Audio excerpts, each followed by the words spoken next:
but in the moment had thought that that letter was about passenger price rises. That letter wasn't. It was about freight price rises, and they had sent that letter on, I believe, the 16th of November, sir. So I would like to correct that for the public record, that I had been made aware, and I had responded to that letter as well. Thank you, sir. Thank you very much, Deputy. Very well, we continue now with the debate on the 20th Amendment. Next to speak is Deputy Renouf. I indicated in the... Beg your pardon.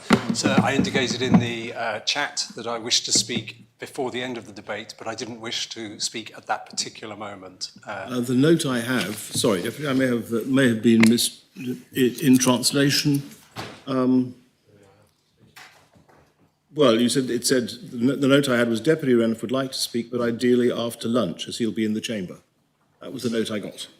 Yes, so that is an abbreviation of the longer note that I sent, which was which said that I did wish to speak, and I simply wanted to make sure that I didn't miss speaking if the debate closed before lunch. However, I mean, I can try and do so. It's just I've sat down, having cycled in. I haven't got my computer ready yet. I'm happy to try and do so if nobody else wishes to speak. Well, does anyone? I will take you after the next speaker to give you a chance to catch your breath in the circumstances, Deputy Renouf. But does any other member wish to speak?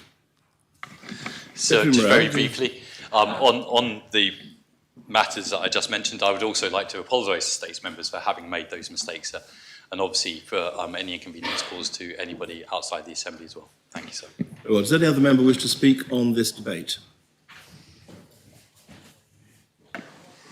Deputy Lewis. Thank you, sir. Sir, I look around the chamber and I look at individuals and I see specialisms, I see specialist subjects that States members specialise in. And I wouldn't be so bold as to tell people that I have specialist subjects myself, but over my career I've run my own businesses, and I feel that if I have an interest, it could well be in economic development and the economy. And I've always, sir, over the years, agreed with the famous phrase, "It's the economy, stupid." And as I say, for many years I've thought that. And quite recently, I suppose in the last couple of years, thinking about manifestos for recent elections, I thought hard on that subject and came to the conclusion that economies can't work without people in them. And those people in economies need to be educated. And in order to educate them, we need teachers and we need an education department. And so I just say this, I know many teachers, and the ones I know get up early in the morning, go off to work quite often before I do. They get home late at night, they spend their weekends working, they spend their weeks trying to find time to educate, teach their children, to mark the work they need to mark and to plan ahead. And I think it's clear to me, sir, that teachers very obviously go above and beyond what their contract might say. However, sir, there's a but in this, as you may well know. It's a bit like bringing planning applications to the States Assembly. We elect a planning committee in this Assembly and trust in them to go off and do their job properly. And for me, sir, we elect a States Employment Board to go out and negotiate with various people on our behalf. And I want teachers to be paid properly. I don't want them to feel that they're being taken advantage of. The amount of work they do outside of hours is very clear to me, and I want them to be properly rewarded for that. But I don't feel that negotiating the way we are in the States Assembly today is the right way forward. And all I would say in closing is that both sides need to come back to the table, and both sides need to try that a little bit harder to get this over the line. I know teachers who are bitterly disappointed they're not back teaching. I know teachers who want to stick it out for a better deal. There must be a way forward here, and I appeal to both sides to start talking and working together. Thank you, sir. Deputy Renouf. Thank you, sir, and I thank the Assembly for their patience. Sir, I am friends with teachers, and I know teachers, and it is therefore quite hard to make this speech because I know that they will be disappointed in what I have to say. I respect enormously the work that teachers do. I know my sons who are at Le Canavé and Holia are being taught by exceptionally good teachers. I myself was able to benefit from teaching of exceptional quality at Le Moy, Le Canavé and Holia. And I'm lucky enough, having come back to the island, to being able to find one or two of the teachers who taught me and actually be able to tell them how grateful I am for their work in teaching me. And that is something you kind of forget to do when you're a callow 18-year-old. So I'm glad to have had that opportunity. But we have to consider here where we are. And the situation we're in is that the teachers have been offered a series of offers, all of which have attempted to find within the envelope available to the SEP a reasonable offer, and it has been incrementally improved. And the thing that hasn't yet been pointed out, I think, that needs to be pointed out, is that there are other elements to take into account, not just the pay offer from the State's Employment Board. In terms of what this government has done, we have increased tax allowances above inflation. We have increased child allowances. We have increased child's allowances for childcare allowances. And these things are also part of what this government has done for the teaching profession. And I think we should also bear in mind the pension situation. The pensions contribution from the employer for teachers is, I think, 16%. And teachers pay 6%, I think, into that pension scheme. It is, as I understand it, a very good scheme. And it may be considered not particularly relevant, but I would say it is in the context of all the discussions that we've been having about, for example, retention within the industry and so on. I mean, I was in a vaguely similar situation when I worked for the BBC, a quasi-public sector organisation. We had a relatively generous pension scheme, and it happened to be closed down partly when I was there. But it factored, when I considered, as I did several times in my career, leaving the BBC to work in the private sector, because we were all aware, working for the BBC, that we were working for 20 to 40% less than producers doing the same job in the private sector. You factored many things into that. One of the things, of course, was the pride of working for the BBC, but there was also the fact that whilst your salary was lower, the salary that you earned in the private sector you had to buy a pension.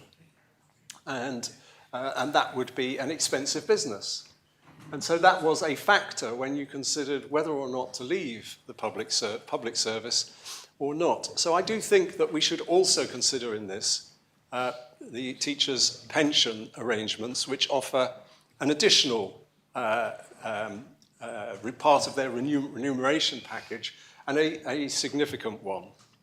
And as I say, also those additional things, tax measures and other measures and so on, which the government has done. So I think what we come down to in the end is a situation where there is no doubt that we would like to pay teachers more. Who wouldn't? We'd probably like to pay nurses more as well, and so on. The question is, what can be reasonably afforded? And governments have to take that view. The unions, it seems to me, have decided to make this the year when an attempt is made to claw back losses over many years periods. And I guess that's their right to do that. But it is also the right of the government and this assembly to take account of the bigger picture. And the bigger picture was very eloquently explained by Deputy Miller in terms of what has been offered to other public sector workers and the extraordinary lengths, I think, which the State's Employment Board has gone to meet these, to meet the teachers at least halfway. And I find it quite telling that the union does not want to engage in binding arbitration. Deputy Barbara Ward was perplexed by that. I remember reading something at the time when that last came up, which said that the union commented that They didn't want to do that because of the experience in Guernsey, where the union did accept binding arbitration and didn't get what it wanted. I found that quite telling. I mean, yes, binding arbitration may not give you what you want. It may not. That's the nature of arbitration.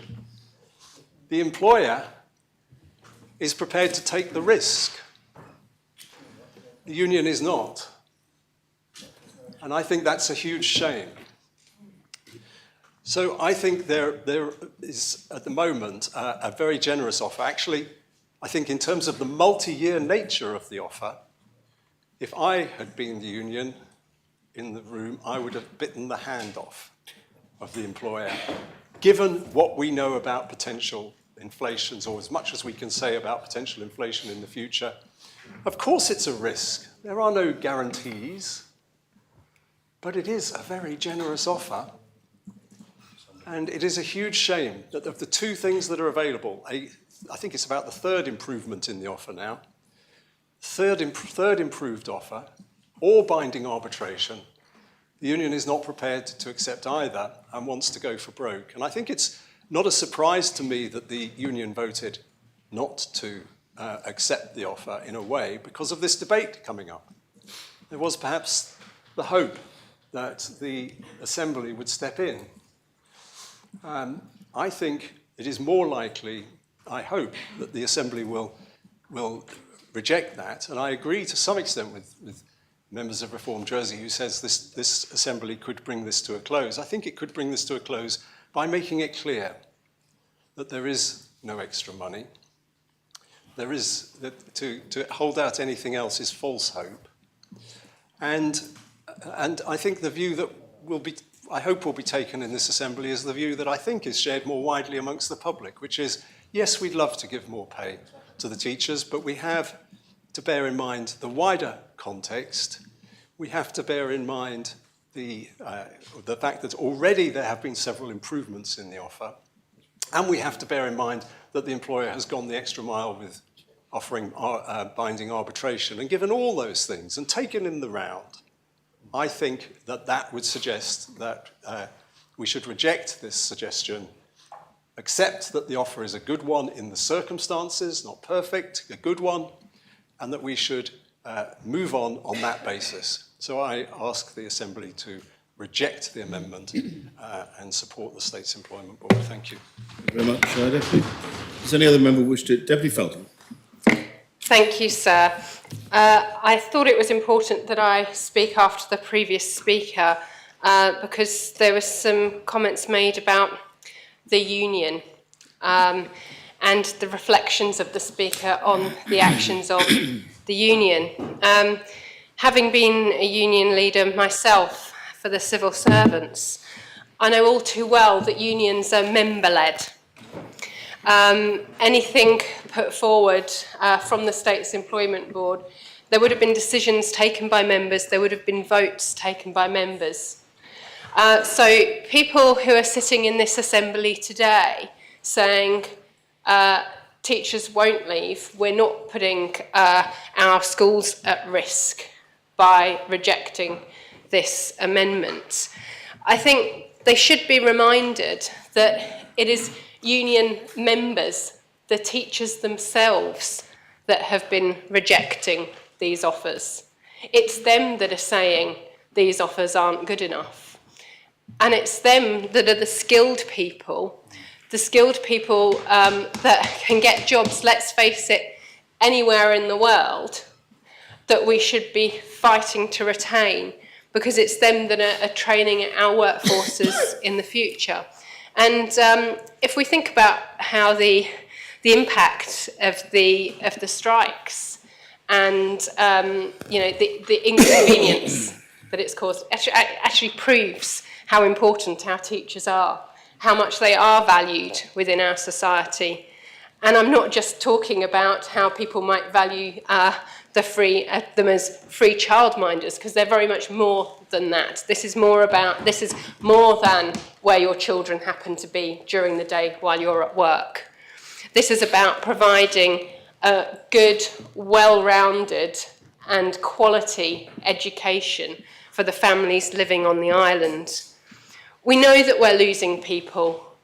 We know that we're losing skilled people, and we know that our young people are not returning to the island, or those that do return leave. Now, one of the things that you're likely to consider if you're a working professional, maybe somebody in the finance industry, when you're considering where you might want to work and live, might well be the education provisions that are there for your children. So it's incredibly important that we have a skilled workforce of professional educators.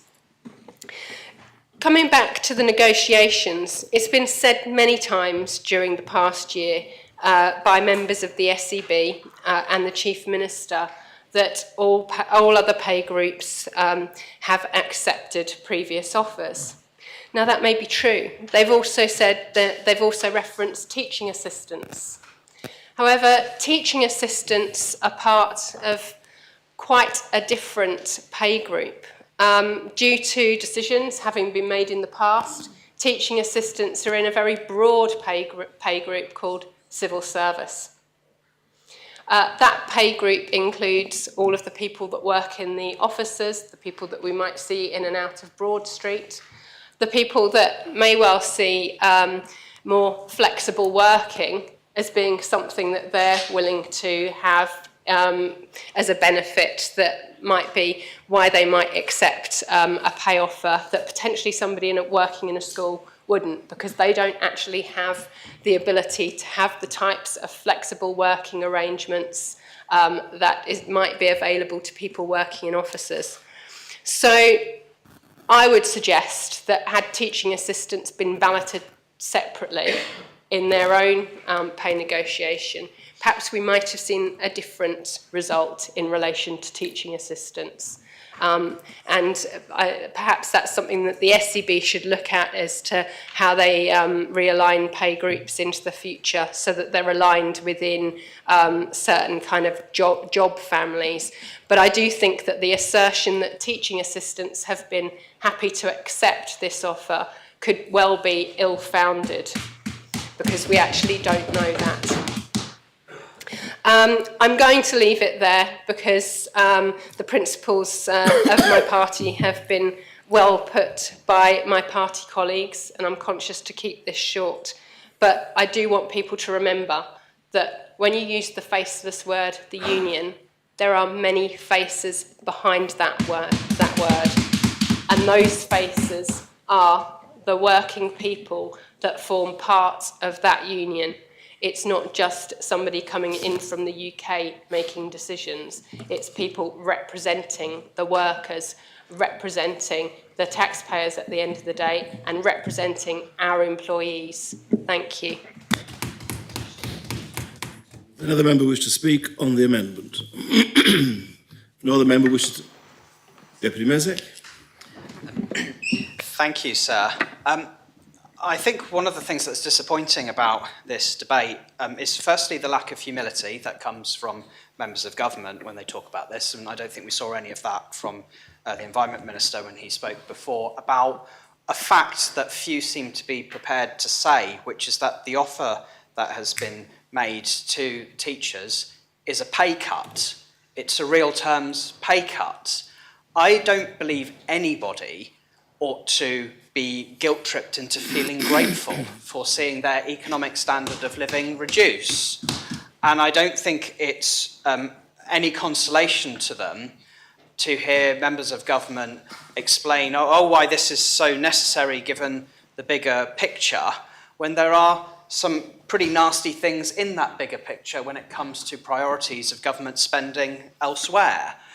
We can see, not just this government or this Assembly, but over the last 10 years, we've spent over £100 million to not get a new hospital. I think teachers are absolutely within their rights to feel angry at seeing such a massive waste of spending in public money, and then told, by the way, there's no money to ensure that your standard of living doesn't get worse. And not only for this year, but for all the years that came before, where they've had real terms cuts to their salaries. And so the question then has to be asked, When does this end? Does that trend of real-term pay cuts for teachers carry on forever? And if it does, we know where that leads. It leads to oblivion, because you will have no teaching profession if that's the way we go, and we'll have no education system in Jersey. We'll then have no economy, and I'm sure lots of people will want to leave at that point. So at some point, something's got to change, and we have to invest in our education system and those who work in that system to ensure its future survival. The government has offered RPI pay increases in future years. I find that just lacks so much credibility when we don't know what the economic situation will be like in those years. And if I remember rightly, I think one of those years isn't even in this term of office. So future governments, of course, can do whatever they like there. So I don't blame anyone for not wanting to have faith in that kind of offer. But even if it were to happen, it still would lead over several years to no real improvement in teachers' economic standard of living from where they were in years gone by. It actually means flatlining for a few years, and they're telling us that the problem isn't RPI costs this year or next year or the year after. The problem is the years that got us to this point where their salaries in real terms have gone down. So it's about fixing years of underinvestment in our workforce in the teaching profession. So I think Deputy Balash used a very interesting phrase in this when he spoke very highly of teachers, expressed his appreciation of them and the work they do, including going beyond what their contracts say, and he spoke of the privilege that they have in being able to help shape the minds of our young people, words that I hope everybody agrees with. But he spoke about wanting to address this issue, and I made a note of this word. He called it in a civilised atmosphere, which I find a very interesting phrase, because that civilised atmosphere, civilisation in this context, means a pay cut. How very civilised, we're going to cut your pay, but don't worry, it's civilised. Struggling to afford a roof above your head, losing hope of ever buying a home of your own, struggling with inflationary rent increases, don't worry, we're doing this in a civilised way. I think that shows that shows signs of just being out of touch for what people's real lives are actually like. It's not about the language we use, it's about people's material conditions, and you can tell people, be grateful, you're lucky for what you got as much as you like, but if they feel their earnings having less and less value as each year goes on, there's no amount of words you can offer them to make up for that. The only thing you can offer to make up for that is more money. So Deputy Luce said in his speech that we shouldn't be negotiating in this assembly. He's completely right, of course, we shouldn't do that. And I, as a staunch trade unionist, wouldn't want to do that in this assembly. I want to leave it to the teachers' unions and the teachers' unions' members themselves to decide ultimately what they will accept, and they'll have my support for that as a trade unionist and as a Democrat. This assembly shouldn't be negotiating. But that's not what this proposition does. This proposition itself, or this amendment rather, doesn't impose a new pay offer for the teachers. It simply frees up money so a more meaningful negotiation can take place. So some members spoke before about their perplexion at the teachers not accepting the offer of binding arbitration. But if you say there's no more money, but you should have binding arbitration, well, of course they're not going to have faith in that process, because you've already decided what the outcome is before they go into the room for that by saying there's no more money. Well, if there's no more money, then there ain't going to be a better offer. So that simply makes no sense, and I don't blame anyone for not wanting to take part in such a process. So in this amendment to free up funding for education will enable the government to get round a table with those union representatives and thrash out some new negotiation, new offer, hopefully, one which will be more palatable for that part of our workforce and make them feel like, to at least some degree, the concerns that they've been expressing to us have been listened to, and they can have faith that there is a bit more security for their profession, for what they do for the young people of Jersey. And who knows what their position at the end of that will be, but it will certainly, I think, be a better process if we can provide funding to enable that to happen. And I'll certainly respect whatever they choose to do as a result of that. But so if the amendment is to be defeated, I want to hear from ministers, and I'll make this point, we haven't heard from the Education Minister. This is an extremely important subject, and we want to know what they think. When I was Assistant Education Minister, I defied the lines of the government at the time so I could support our teachers because I had listened to them and understood how important they thought it was to get a decent pay offer at that time. I will say I attended marches with the person who's now Chief Minister, whose position has changed on that, but mine certainly hasn't. So I think we do need to hear from that, because if the answer is not to be an improved pay offer for teachers now, to try to undo some of the harm that has been done to the effective value of their salaries over recent years, they then need to provide an answer as to what the alternative is, because if the alternative is pay freezes, real terms pay freezes for the next few years, which is what they're indicating it will be, then that will not solve the problem, because it will still see, that flatlining will see no improvement in the conditions that the teachers are telling us need to be improved because of the years of underinvestment up until that point. So I think the language that ought to be used from this point should be about real terms pay cuts and not hide it in any other term, because that's what we're talking about. So I wouldn't think badly of anyone for wanting to say no to a real terms pay cut, and I think we ought to respect the teachers a lot more than just giving them measly words that don't pay the bills. Deputy Sutherland. Thank you, sir. And I too want to ask that the Education Minister and her Assistant Ministers, as we have, do actually come and talk to us about why their position is as it is. Because certainly, very simplistically, if I were running a department and I got £2 million extra, I'd say thank you. Yeah. That was going to help us provide a proper education system, a service for our people. Let's see that. And why would you turn that down?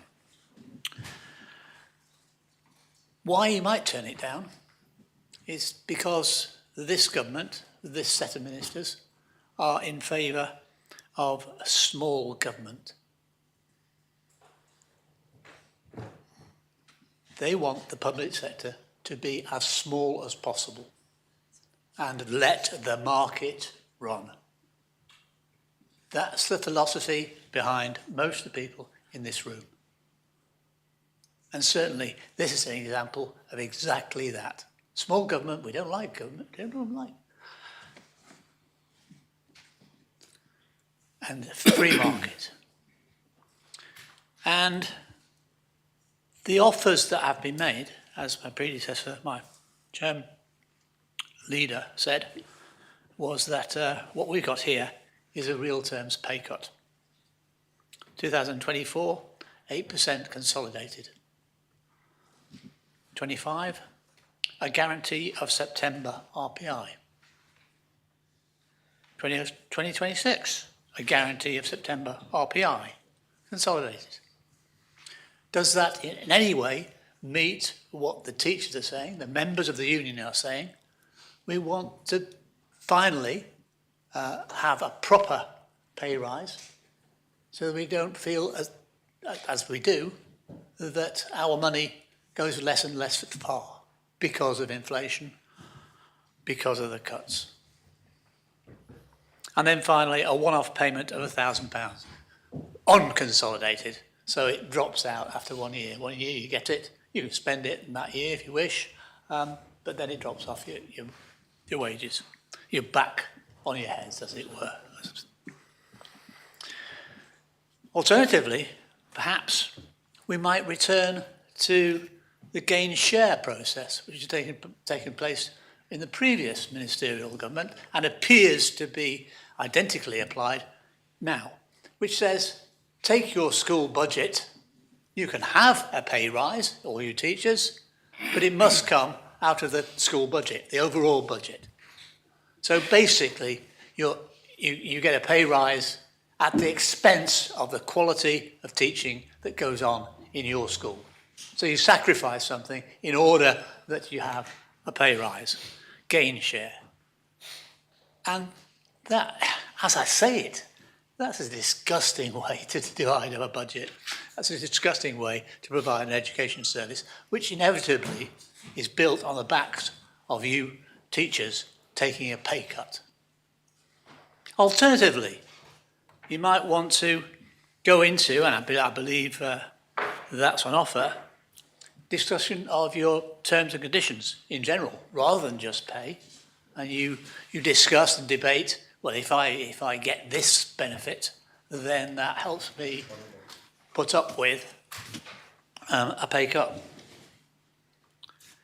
And I have some experience of negotiating sort of terms and conditions on top or alongside a pay award. And the experience comes from my wife. And for example, and it's an example that she often quotes at me, one change to alleviate the difficulties and the problems of being a teacher is to take your terms and conditions and improve them.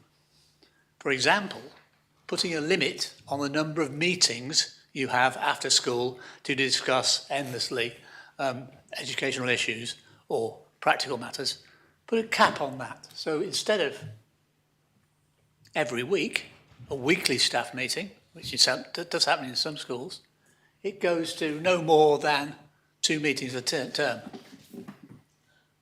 where your time is given for a couple of hours between 4 and 6, having a meeting about policy or about what's effective. And she was quite pleased, having signed a contract or an agreement that said, yes, we will remove this, along with other things to make the burden of teaching lighter on you. The reality was that within a year, those heads who had previously having weekly meetings after school were back having meetings after school. Did anyone enforce that? No. Did anybody enforce it in a small school? Can you challenge your head teacher and say you shouldn't be doing this? It's quite a difficult task, especially when you're small numbers in a primary school. Secondary, it's perhaps a bit easier, but certainly in primary, you're directly confronting the head who makes most of the decision, including whether you're employed or not. And going and arguing the toss about your terms and conditions and saying you're breaking the rules is a difficult thing to do and doesn't always happen, especially when teachers are so reasonable. Time and time again, we'll go that extra mile, we'll do that extra duty and not argue about it because they are reasonable people. And that is a normal way in which they approach pay awards, as reasonable people, which in turn is why they've seen their pay cut over the years, because they're so flipping reasonable. That's how it happens. So I'm afraid I've been here before.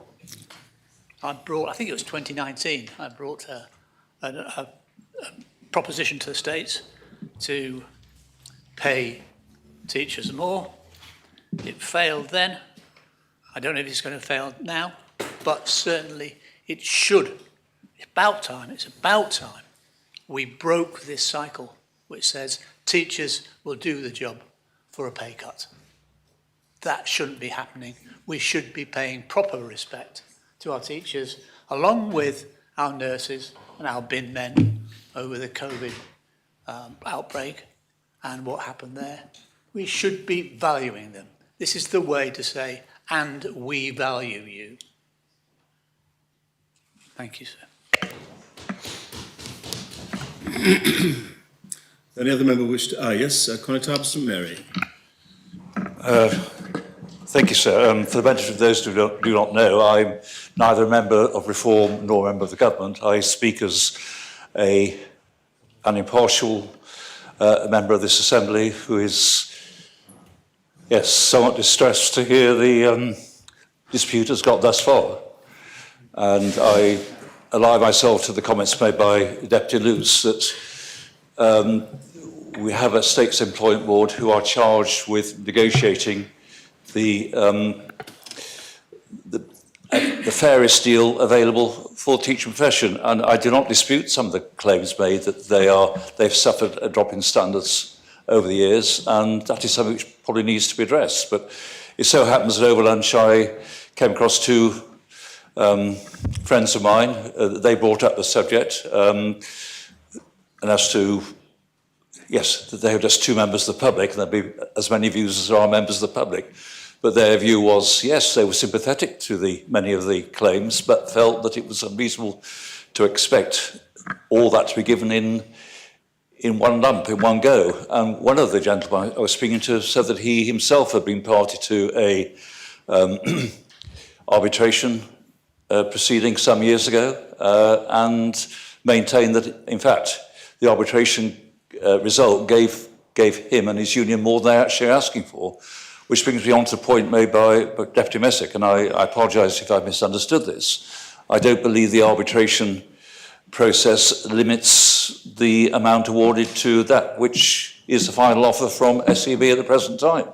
If the arbitration were to go above that and recommend and say, in fact, that yes, you have been deprived of cost of index rises for so long, we believe an increase of X is appropriate, then I would expect them to say so, and further I would expect government to produce the funds to produce it. In fact, they would be obliged to do so because they would give them an unconditional commitment. So all that leads me to the conclusion is that as sympathetic as members of the public are to the teacher situation, and we all are, why is it that the union will not submit to arbitration which could give them a better deal than that is now on the table? And with that, sir, I conclude my comments. Thank you very much, Conor Tarb. Deputy Gardner. Thank you, sir. And I'll ask members to... Can we restart the timer, please? It's one of the most difficult speeches that I probably made and going to make in the Assembly. Deputy Ward talked about feelings. I'm really, really, really upset. This is where I am as an education minister. I can't go with this. I have 4 different unions representing employees, my employees, at each and every school. It's a community, and the community has been disturbed. It's not good atmosphere, and it's right. I look at the unions. When I met with unions, they mentioned 4 very specific items that they wanted to raise with me.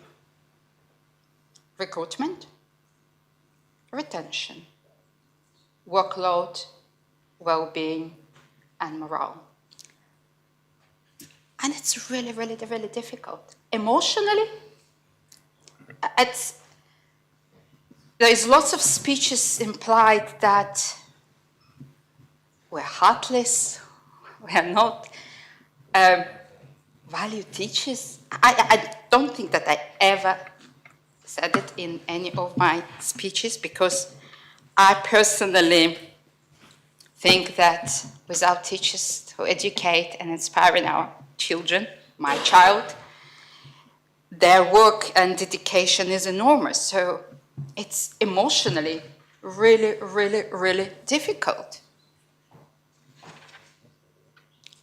Now, where we are, and this is very difficult even more, because we have emotions, but we're also debating budget.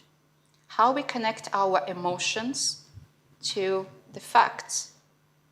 And it's tough for everyone. I'm sure that everyone feels the same at this assembly. If any member can reflect where they're emotional and where they're at and how it's turning around, this is probably happening to each and one of us, because I don't believe any member of the assembly don't respect teachers and not value teachers.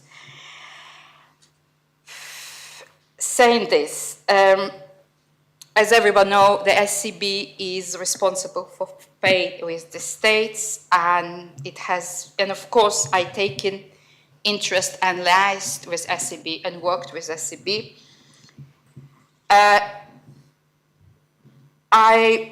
We are facing strike 3 days, and as a Minister for Children Education and a mother, deeply concerned of impact on children and families faced throughout this year through action short of strike and strike actions. Our tendency policy telling that every day matters, that's what we're expecting from parents. Therefore, every day missed because of the industrial action will be harming children education. But this is the facts. I cannot tell something different about it. Now, as the Vice Chair of SCB said, that this is the offer. We all know the offer. I'll not go back to the offer, you can read. And they said that other groups will not be getting the same. Let us think about it. And this is, I'm looking not across the government. I'm Minister in charge of the department, children, education, young people, and skills. We employ many different groups. We have nurses at camps. I have nurses in camps. We have psychiatrists. We have educational psychologists. We have social workers in children's services. And it has been mentioned other pay group, but if you're talking about the pay groups that within the SIPs, I have 4 different unions that don't work together, don't coordinate together. And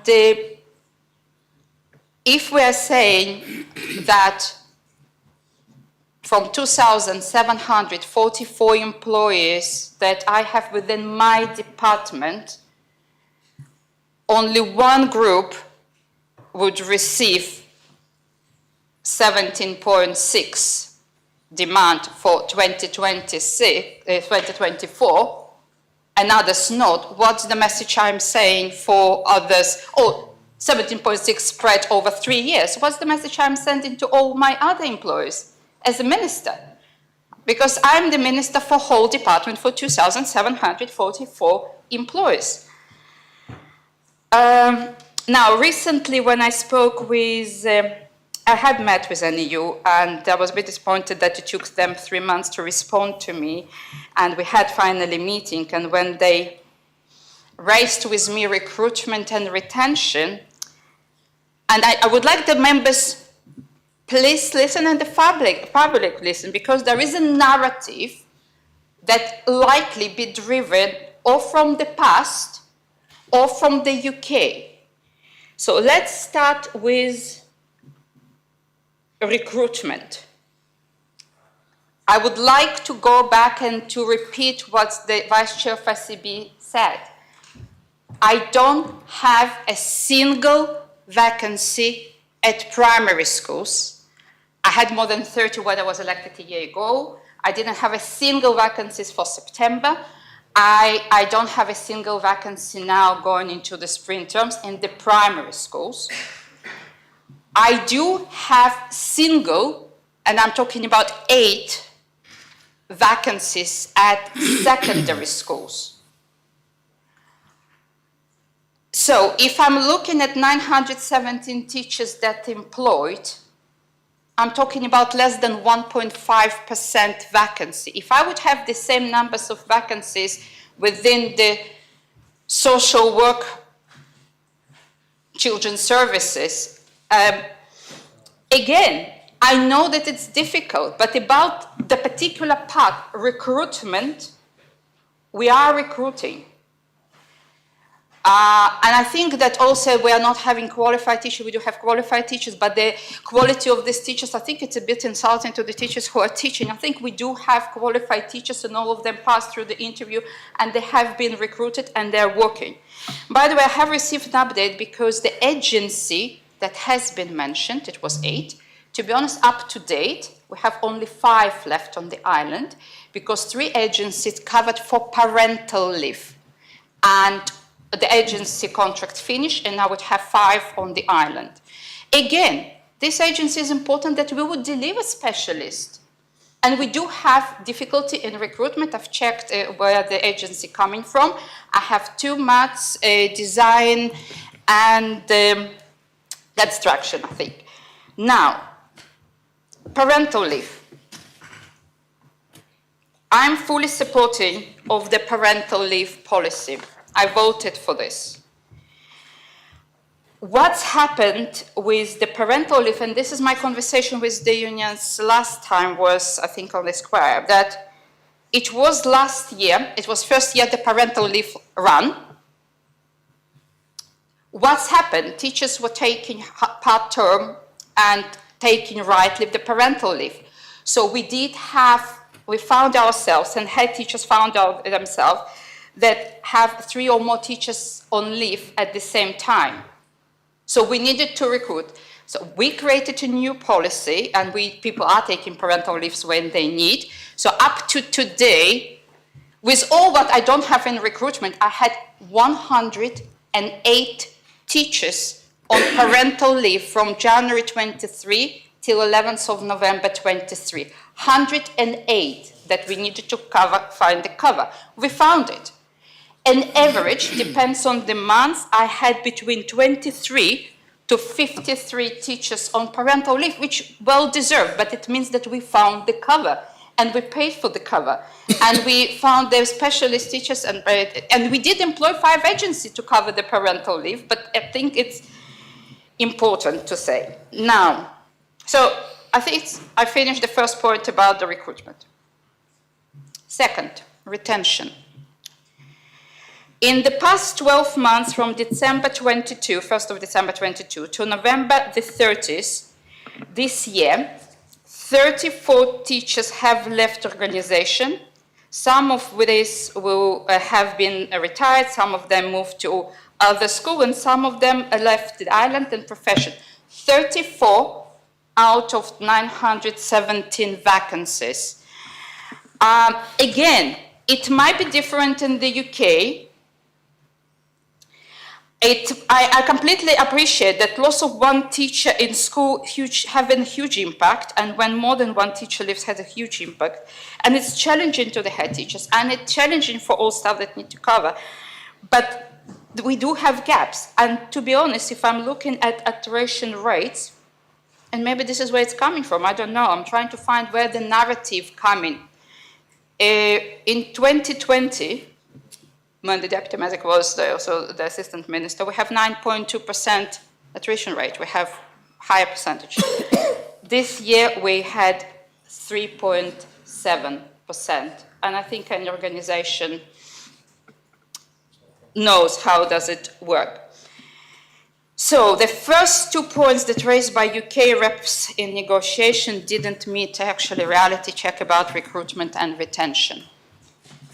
Where I do agree with unions, and I do agree with Deputy Catherine Curtis, because she lodged this amendment with good intention to find a way forward. And in her open speech, sir, she mentioned inclusion and extra responsibilities of teachers and recognition for extra responsibilities and extra burden for the teachers. And I completely recognize this. This is why we have currently, and this is also Deputy Thousand mentioned, we have currently a review for the terms and conditions. It was last year review for the emergency services, and we did have some money.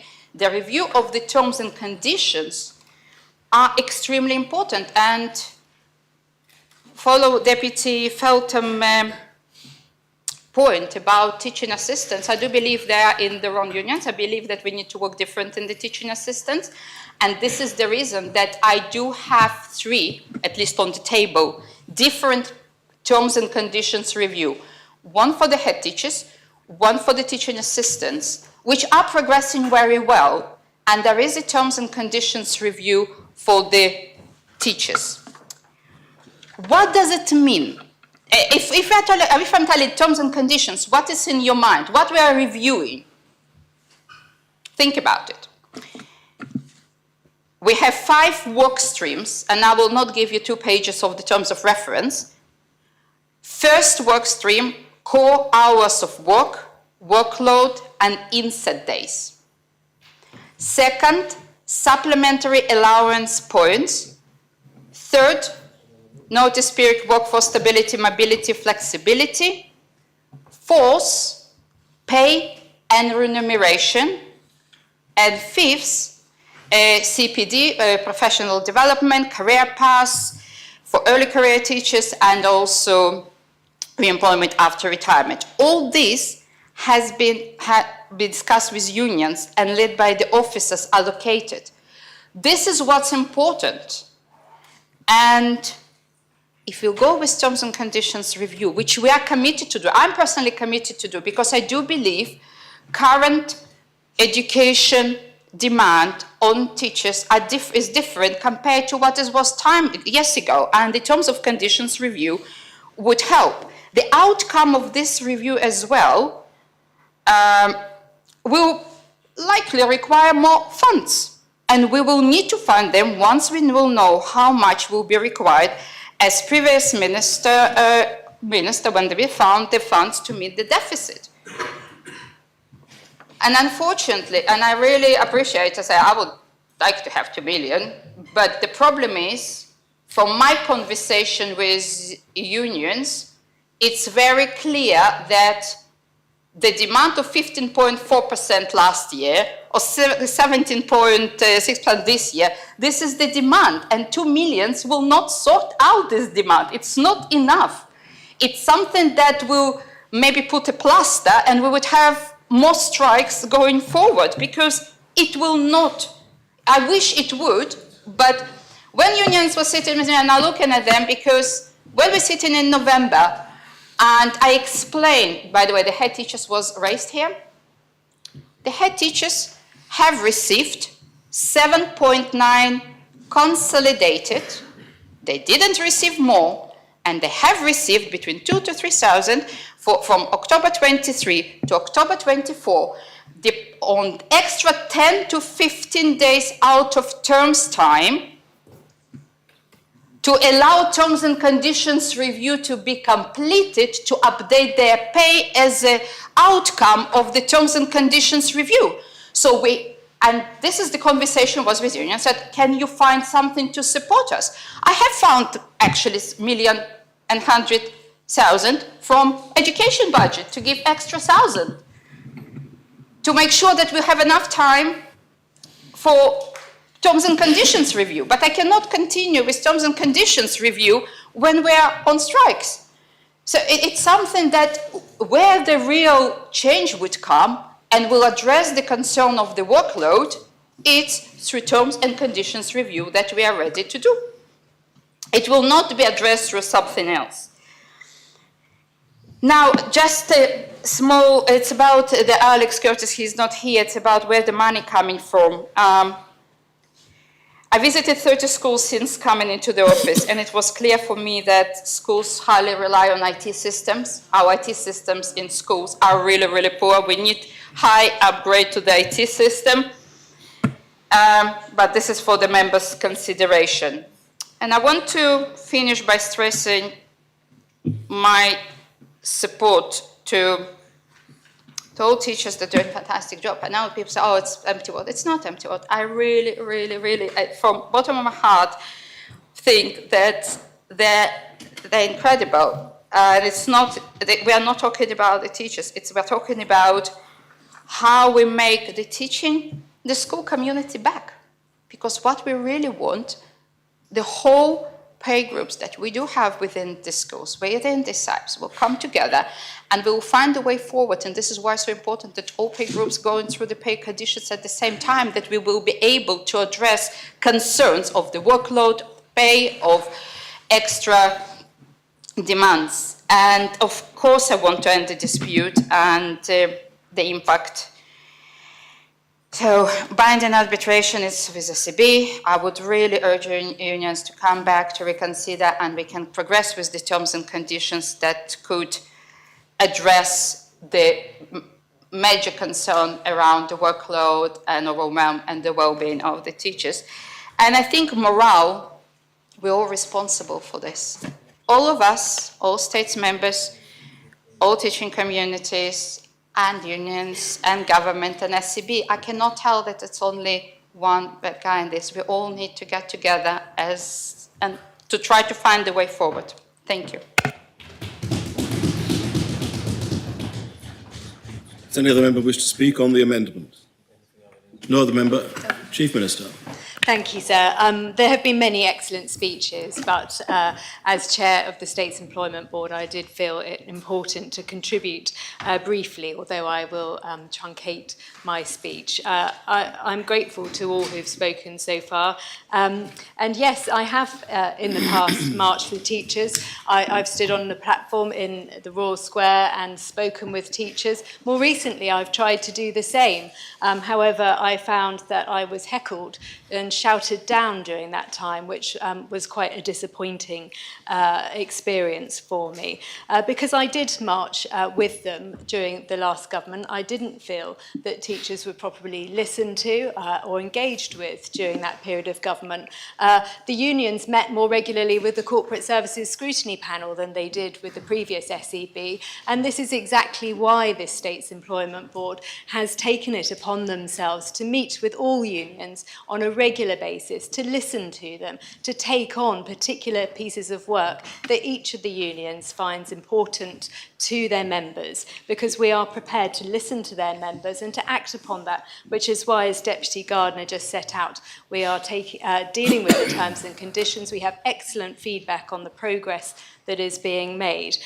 We also have, through our recruitment and retention work, helped to deliver more permanent members of staff in all of our critical services. That's more nurses, fewer agency staff, over 50 teaching assistants, improved access to accommodation, and so much more, because we care about all of our public sector employees, and we want to do our best, and we want to work with them to do that, which is why teachers have been offered a fair pay increase for 2023, along with the rest of the public service. But we've gone better with the help from the Education Minister by offering a £1,000 non-consolidated lump sum to teachers. And I hope that that shows the importance that we place upon their roles.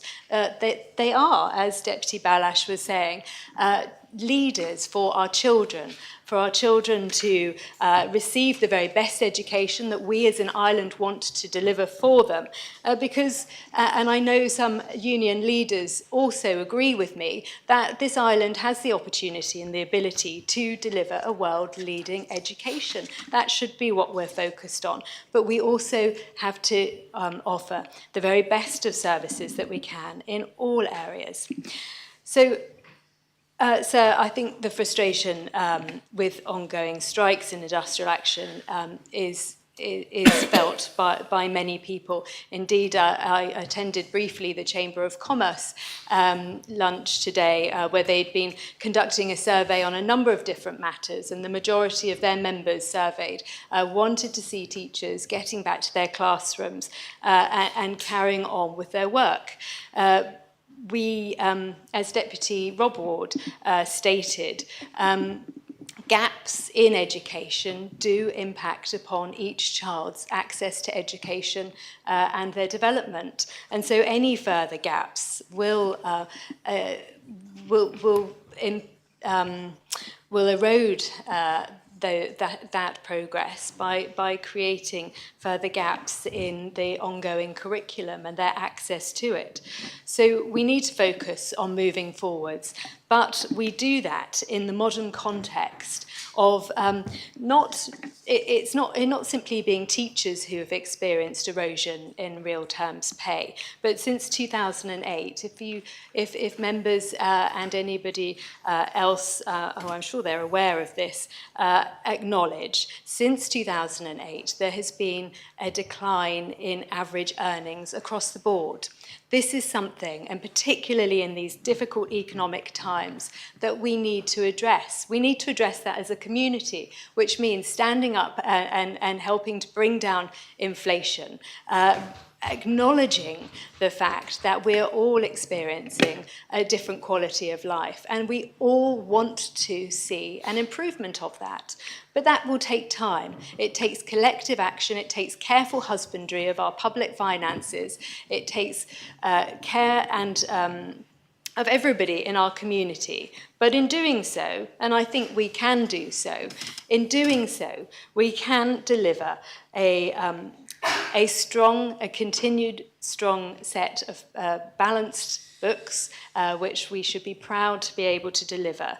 And we can build upon the path that we have, as Deputy Renouf reminded us, of supporting families through income tax allowances, through childcare allowances, and all the other good things that we have done to support members of our community, to support families, and to ensure, as an assembly, that we support islanders and create a community where everyone can thrive.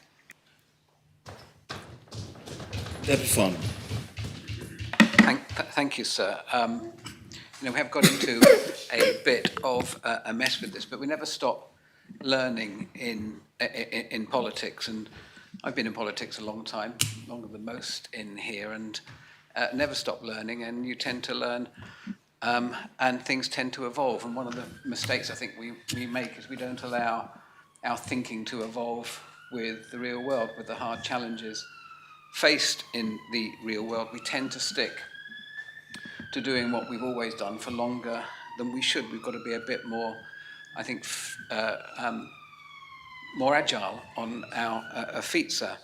And being on the backbenches and not being in the government for the first time since I was elected on an island-wide mandate in 2011 has been a bit of a revelation, so it enabled me to look at things from a different perspective. And I think that's a positive thing. Some of the existing ministers should try the same thing.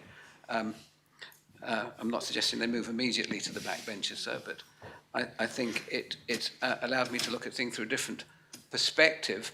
And although when I was in previous governments, I tended to focus on economic matters, which of course are important insofar as they drive the well, but generally the economy drives the well, ultimately the well-being of everything that we do over here. But I think where we've got into a bit of a mess now, because we haven't evolved, or we haven't evolved our thinking, is on the financial prioritisation of our spending. And when we look at the government plan, we are going to be asked to approve a government plan which expends £1.3 billion, which costs islanders £1.3 billion. And not all members may agree, sir, but I think the key to a safe and a stable, a financially secure, more content society revolves around three key areas, and that is health, education, law and order. Following that is, of course, I think, infrastructure and public realm. And those, I think, are the key areas where we need to prioritise funding. And we've got challenges in all of them. We're having challenges with health, and we are saying health is overspending all the time. But the question is, are we providing enough funding for health to achieve what they need to achieve in the modern world, having to deal with all of the new challenges that are faced? The pay pressures also apply to the frontline staff in that area, such as doctors and nurses, and the real people that have to fight for us on the front line. Of course, I think the Health Minister has a far bigger challenge in relation to bringing staff in because of the general shortages of medical professionals, from nurses all the way to specialists. We've seen the challenges the Home Affairs Minister has had with her budget, which could lead to a reduction in police, frontline policing. And that extends to other emergency services. And of course, now we have the challenges with our teachers. And I do declare an interest because my daughter and my son-in-law are both teachers. And I stood with them for a while in the Royal Square at lunchtime. And I know the challenges because I'm told firsthand. And these are challenges that are being experienced by teachers for the first time because we are in different economic circumstances. The previous government, of which I was a part of, wasn't a perfect, and we did have challenges with teaching staff, the teachers, but those challenges and those disagreements were ultimately settled at the time. But we didn't have, like I say, we didn't have to deal with the inflationary pressures, cost of living, and other issues that are prevalent today. So it's no longer, I think, an attractive prospect for people to come into teaching as it was, simply because of the cost of moving to Jersey and living here, and how the salary has not kept pace with the cost of living. But of course, in the real world, it's very difficult for everything in the private or public sector to keep pace with full inflation. And so, as I think the Education Minister alluded to, there are other areas that have to be addressed, and they have to be addressed as a matter of urgency. But this is all, we can't, I think we all agree, every member of this Assembly, I think, holds teaching staff and our other professionals in the highest regard. That is not the debate. And it has sort of de-escalated, or what's the word I'm looking for. It's sunken into that a little bit, that we seem to be critical of teachers, and the rhetoric deployed, I'm afraid, by the government hasn't helped, because they've tried to win the public opinion. They've gone into that now to try and sway public opinion behind the teachers, which I think has been immensely unhelpful, when they should have been looking to go that extra step to try and find a solution. But the problem is, we are trying. We are putting the priority of paying our teaching staff a more realistic salary for what the cost of living over here now, with the so many other financial commitments that I don't think rank as high as health, education, law and order, but have found their way into the headline budgeting of all the other departments. Who'd have thought we'd be spending, is it £40 million on IT? Who'd have thought we'd have been wanting to put £11 million into financial services, notwithstanding the massive return we get for that.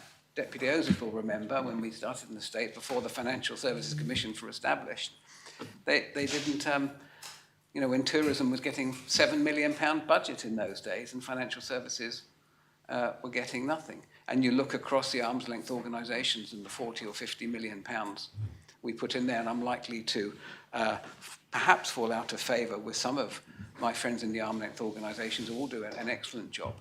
But you could argue, would our economy, how much would our economy miss some of the work that is done there, how important it is to developing the economy? I think it is probably key, but we just don't know. But the point I'm trying to make is, we have lots of things that were considered in the past nice to have. We've made that a core part of our budget and spending now, and we find that we can't touch them because we're concerned about what may happen. So I think the lesson for all of us here is to look at, have a complete restart, press the restart button on how we prioritise financial spending, get our get our priorities right. Health, education, law and order, infrastructure, public realm. Try and rank those and make sure we pay our health staff, our teaching staff and our police officers appropriately, because I think that's the key to a successful economy. And incidentally, so I think one of the ministers said that there were no vacancies in teaching staff at the moment amongst the schools, or very, very low. But I'd like to see a breakdown. I'd like to see if we have a shortage of maths teachers, or science teachers, or language teachers. But I don't know, because I think we're losing the specialised teaching here because we're having to bring in supply teachers and other forms of teachers, but that's perhaps a different work stream.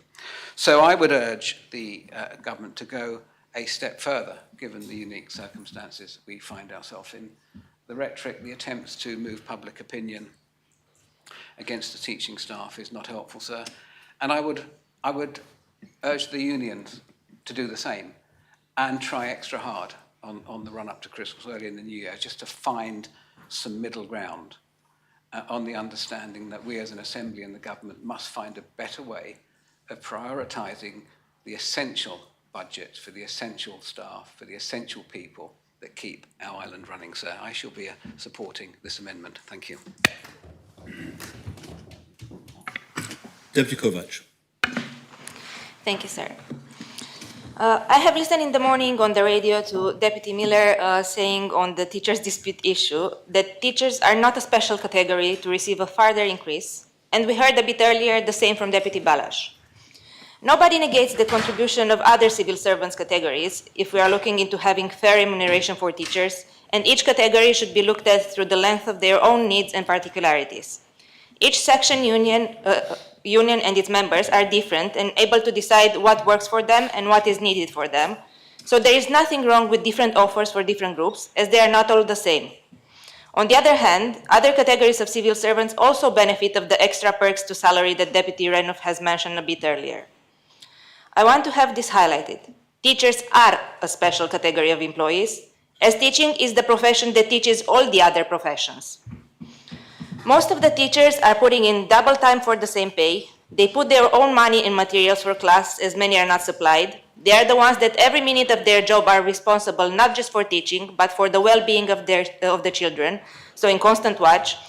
Their learning process never ends, as they have to keep up to date in their subjects. Their jobs almost never end when they get home, as lots of preparation goes into every lesson for next day, next week, or the breakfast, after clubs, shows, trips, and other activities they do on the same money.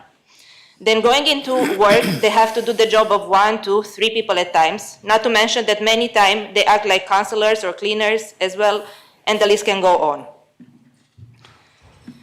I want to remind members of when the Chief Minister was supporting increase in pay for civil servants on a similar proposition from Deputy Southern Pete 20 in 2019, worried that if not, our children won't benefit of the right level of education, and I'll quote, "One of the factors that has underpinned the island's success to date has been the good quality, in fact the excellent quality of public services that are available here.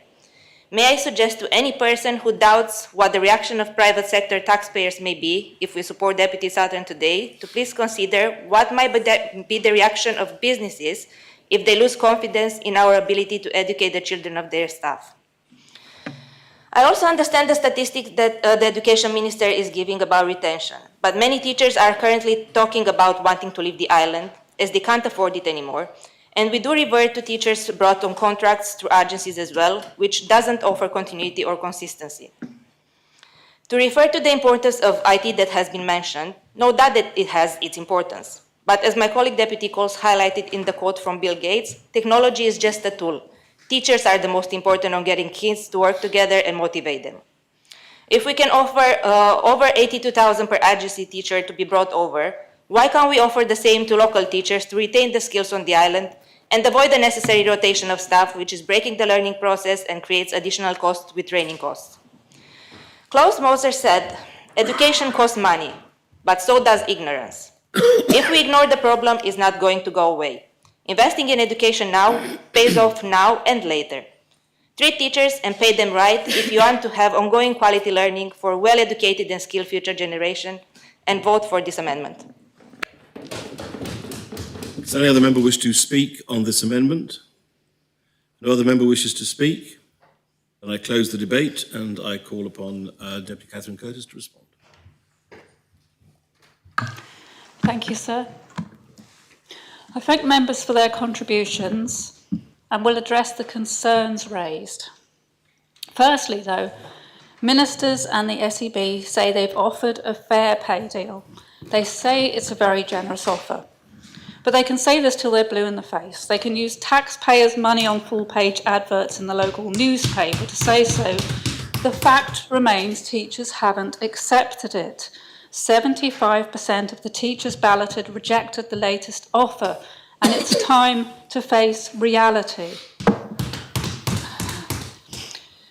We've even heard today that the SEB are not up to date with the demands of the unions. As Deputy Miller's speech was based on out-of-date information, which presumably means that the SEB are not being briefed, I couldn't draw any hope from the Deputy's speech, and it did appear defensive and showed an entrenched position. The 15.4% pay rise that was mentioned was an opening position from some time ago.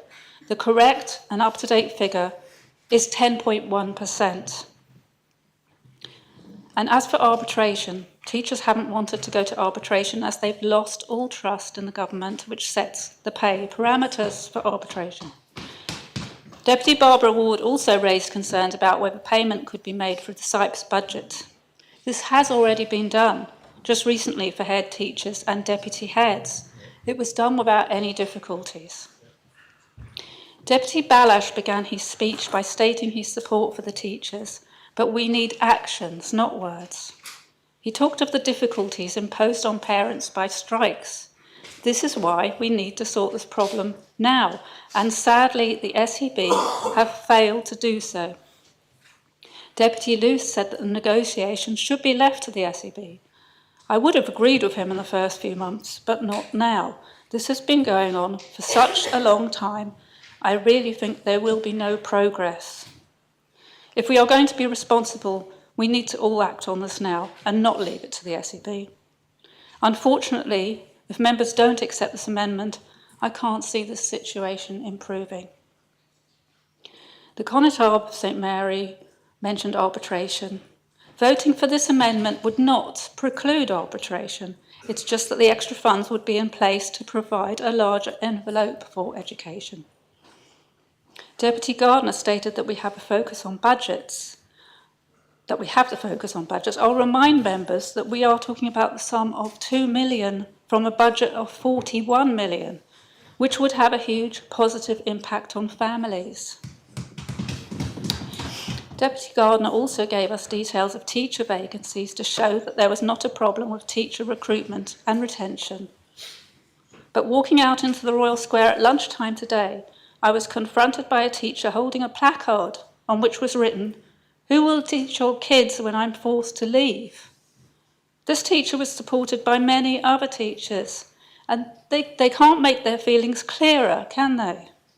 We need to listen to them.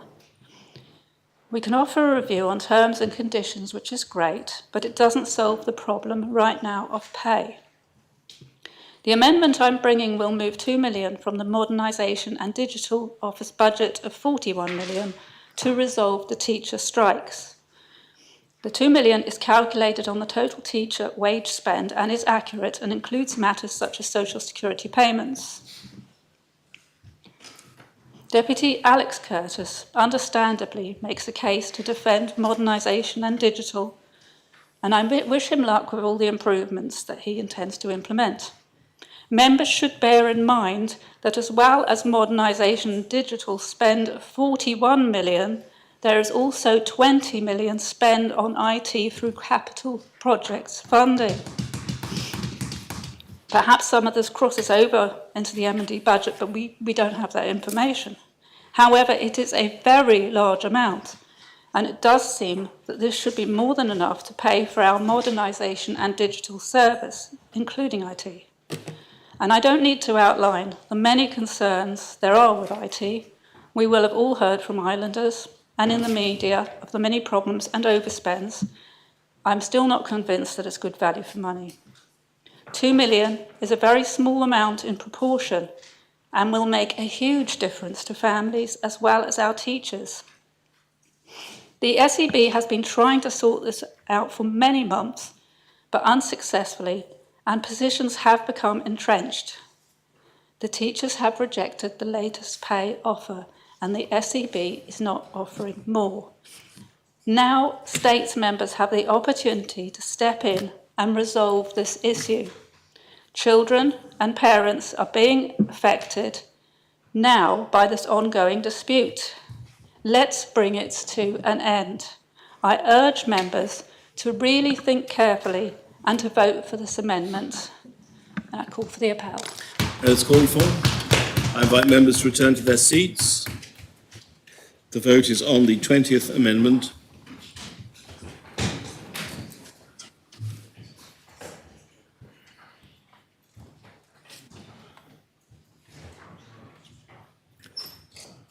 Members have returned to their seats. Then I ask the greffier to open the voting and members to vote.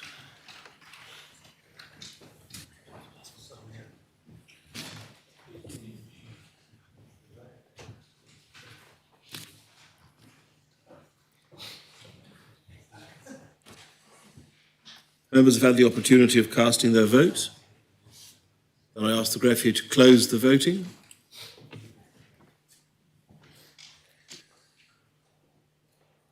The amendment has been rejected. 13 votes pour, 32 votes contre, no abstentions. Can we have the count, sir?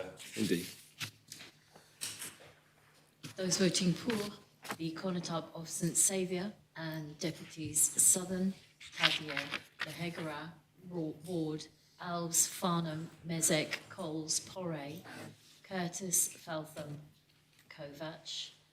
Those voting contre, the Conotops of St Brelard, Trinity, St Peter, St Clement, Grouville, St Juan and St Mary, and Deputies Labby, Luce, Morel, Ayer, Gardner, Gorst, Moore, Osoph, Balash, Hall, Miles, Scott, Renouf, Binet, both Rose and Tom, Miller, Howell, Ferry, Curtis, Ward, Wilson, Stevenson and Andrews, and Deputy Jones.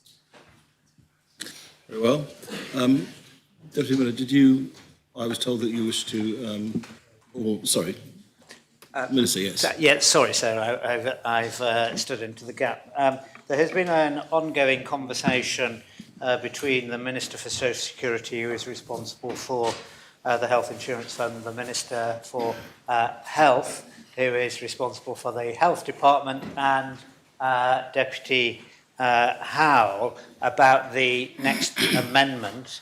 And I'm hopeful that agreement has been reached, understanding the principle of what Deputy Howell wants, which is the vaccinations, in this instance, will be provided by GPs and pharmacists, and therefore will be funded out of the Health Insurance Fund.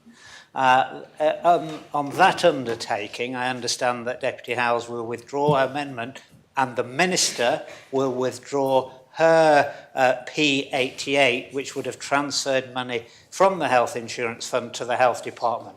So the situation will be, without the amendment and without P88, the vaccinations will be funded from the Health Insurance Fund and provided by GPs and pharmacists.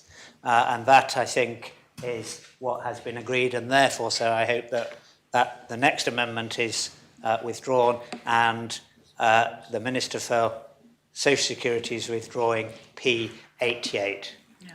Thank you, sir. Very much. Mr. Deputy Howell, is that... That's agreeable to me, sir, as long as this can be done as soon as possible.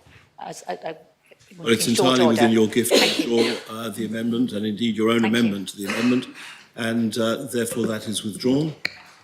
Sir, yes, I also confirm withdrawal of P88, and while I'm on my feet, I will also confirm the withdrawal of P89, which was the amendment for the Social Security grant, and that will just revert to the normal formula calculation. Thank you. Thank you. And if it could be done by the end of January? Well, I'm not sure it's a position that can be debated on the floor of the chamber, the Assembly. You've withdrawn it, and the Minister has withdrawn P88 and P89.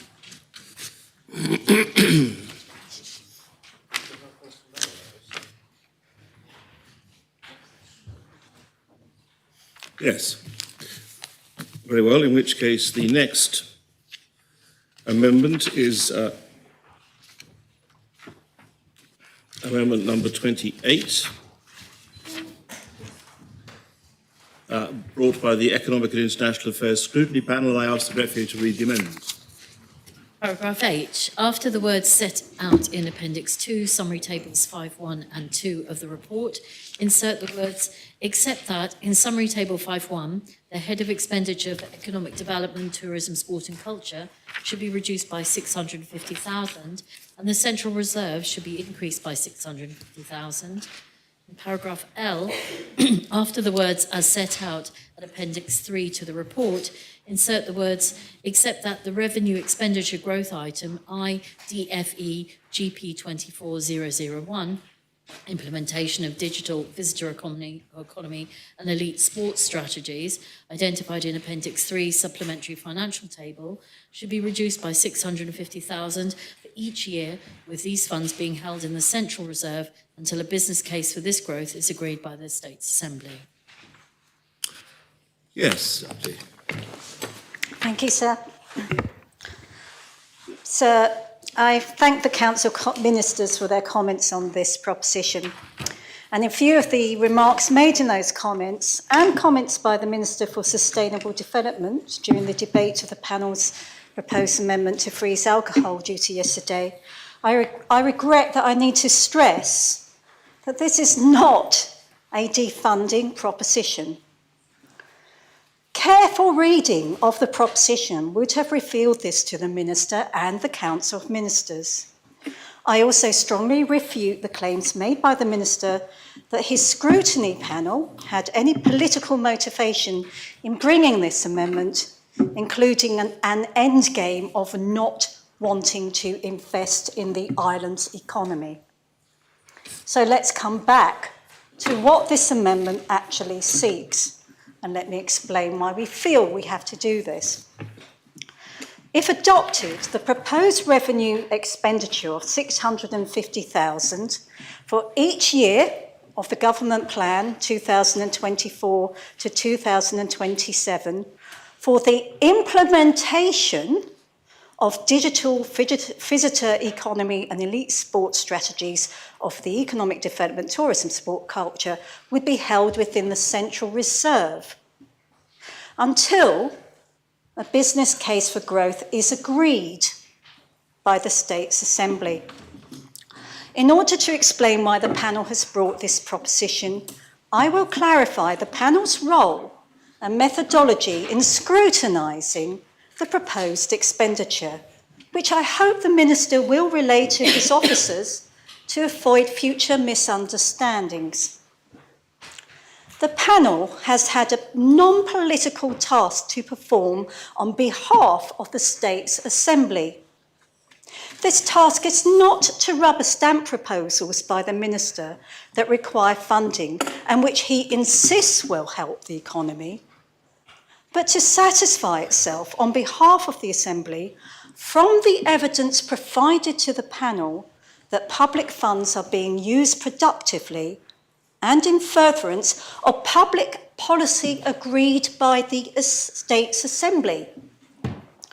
The panel's position is that care should be given before increasing departmental heads of expenditure, noting the difficulty in reducing these once agreed. And as such, in-depth analysis should be undertaken by government to provide adequate evidence to support cases for growth and revenue expenditure and allow proper consideration prior to a decision being made. The terms of reference for the panel's review of the government plan are in the public domain. They include consideration of whether the Minister's spending proposals will ensure productive service delivery that meets departmental and ministerial objectives in the context of the common strategic policy that was approved by the States Assembly, including those concerning increasing economic productivity in real terms. Those terms of review also extended to considering whether the resources allocated to revenue expenditure growth ensure value for money, demonstrate best use of public funds, and include sufficient performance indicators to measure economic growth and progress. During its review of the government plan, the panel identified this area of proposed revenue expenditure had not been evidenced adequately to merit its support at this stage. The business case for the funding combined bids to implement 3 ministerial strategies, 2 of which the panel has not seen yet, and 1 of which needs more work in order to be sufficiently meaningful, as indicated by the Jersey Sports Council in its communication to states members that extended to the elite sports strategy. The funding request is not for the development of the strategies, and the panel simply hasn't been equipped with the evidence it needs. Similarly, performance measures also are lacking. It would be irresponsible of the panel to say, "Never mind then, we'll support you having the money, Minister." The Council of Ministers' comments on the panel's amendment appears to have completely overlooked that the panel is not seeking to deprive the Economy Department of funding to be used for the delivery or the implementation of the 3 key strategies, but to have that funding held in the Central Reserve Fund until such time that robust case for growth evidence are produced for approval by the States Assembly. Producing that information is within ministers' control. There are some states members and members of the public who regard scrutiny as a waste of time.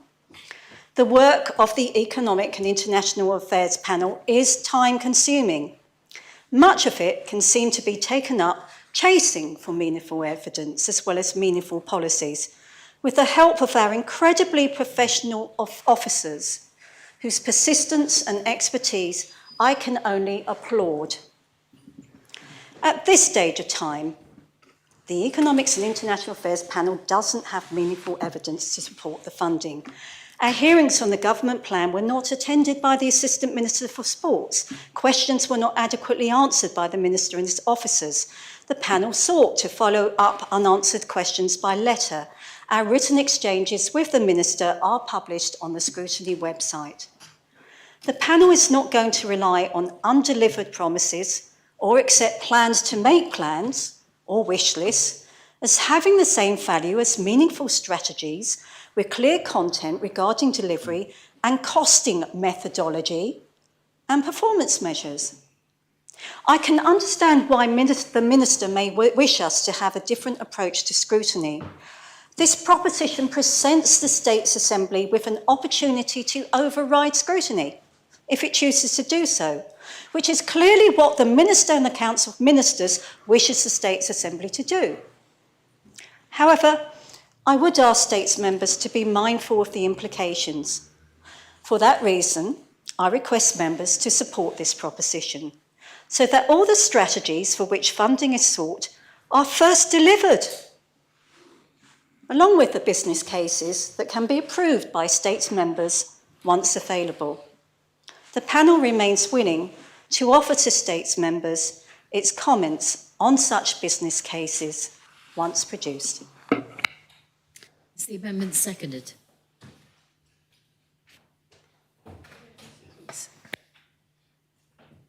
Sorry.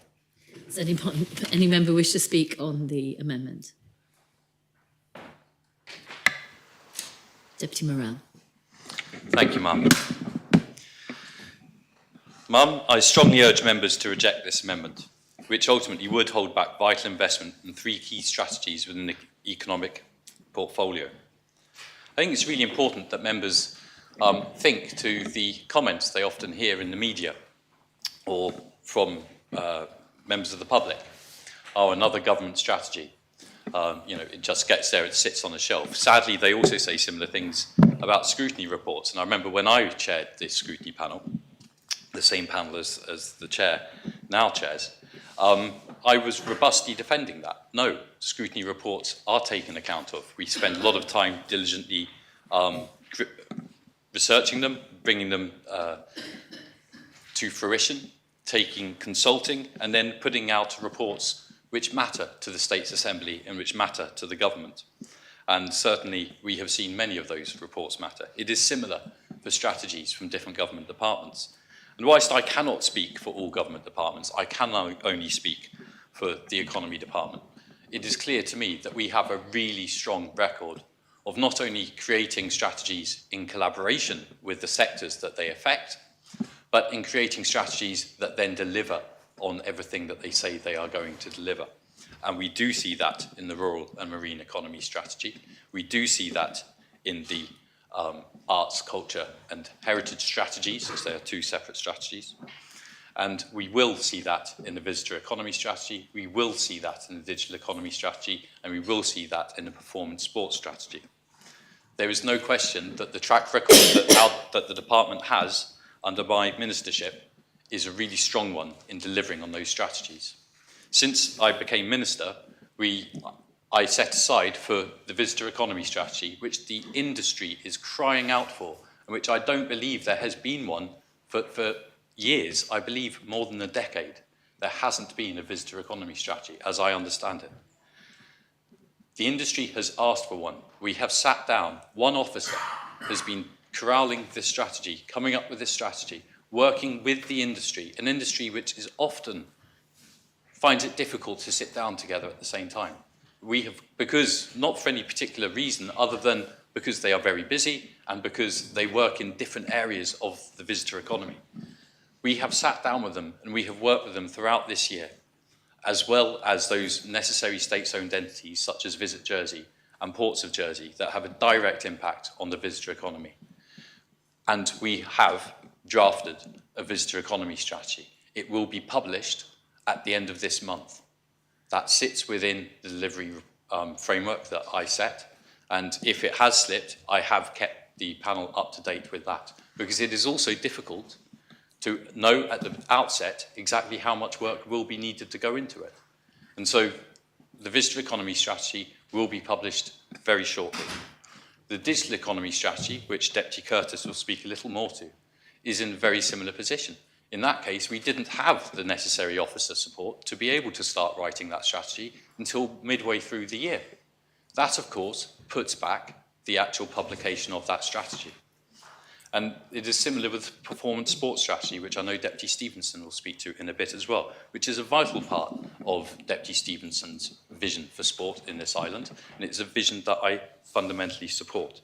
So, Ma'am, there is no question in my mind, and I hope States members agree, that we as a department have a really strong track record of drawing up strategies that have an impact, that create a direction for various sectors of our local economy, and which then are put into action. And if anyone doubts that, please speak to people in the creative industries or the rural and marine economies who we are working with today. Ma'am, this amendment would ultimately prevent the immediate delivery of support to those industries, and it would also prevent the ability to undertake proof of concept projects to go ahead of seeking funding in future years. The modest, and I mean that in relative terms, the relatively modest amount requested in this revenue bid has been identified to address significant areas of priority for the island and kickstart the implementation of short and medium-term objectives and actions. As the scrutiny panel has noted, at the time of writing the business justification case for strategy implementation, which was back in June, all three strategies were at the time being developed in close coordination with the relevant businesses, sporting clubs and stakeholders. We have since published the performance sports strategy and will, as I said, be shortly presenting the visitor economy strategy. The digital economy strategy, I believe, will be early next year. But, Ma'am, because of the way the government plan is prepared, it is necessary to agree funding in the government plan process at an early stage. We were having those discussions back in the summer, meaning that strategies have a choice. They either go unfunded or they seek to secure funding in advance of publication. We have chosen the latter approach and sought to identify a modest amount to at least begin the delivery of actions and pilot projects in these 3 areas next year. This is a similar approach to that taken with the agriculture sector, as I've discussed, because that funding was initially secured in the Government Plan 2022, which was lodged in September 21, ahead of the economic framework for the rural economy being published in May 22. So this is a perfectly normal method because of the lack of synchronisation, which is no one in particular's fault, about the government plan and then the work going on in departments. They don't always synchronise. Ma'am, each of the sectors covered by these strategies have important benefits to our economy and to island life more broadly.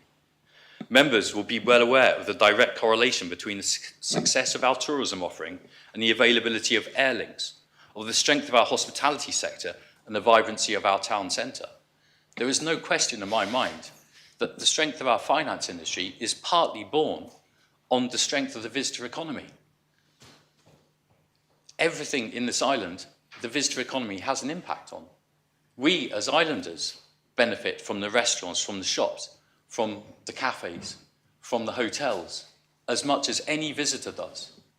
But we know that it is an area of the economy that has really been struggling, and that they have been asking us for a strategy, which I am delivering in the next, literally the next few weeks before the end of this month.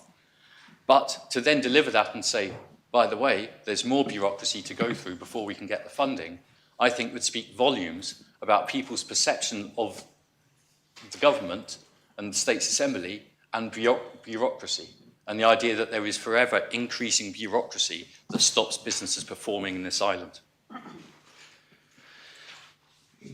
We have been working with the Tourism Strategy Steering Group, which is made up of representatives from the industry, to develop this strategy, and the issue of confidence has come up again and again.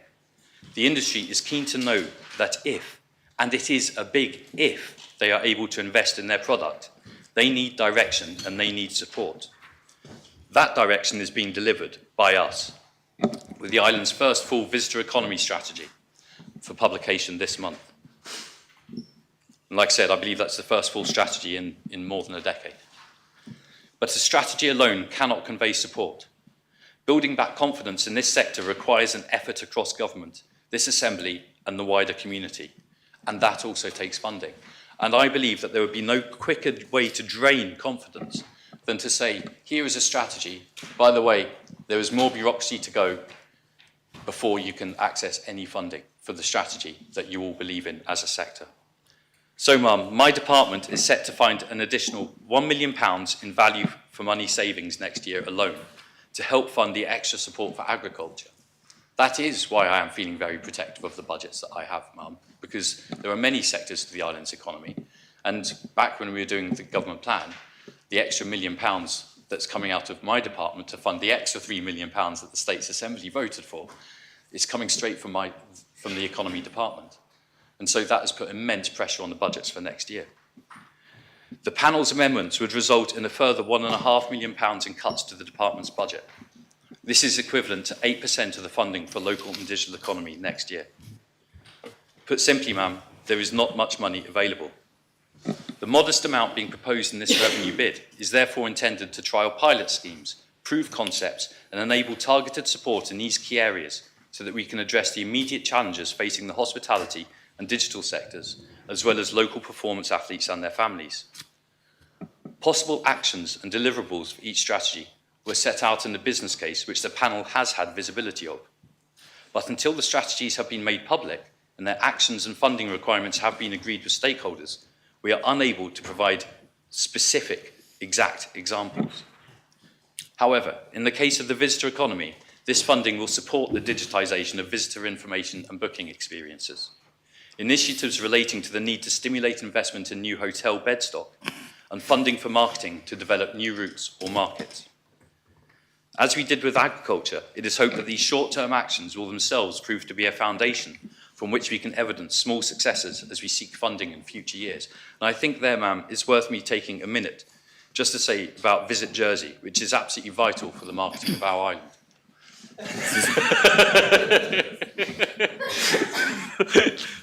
Sir,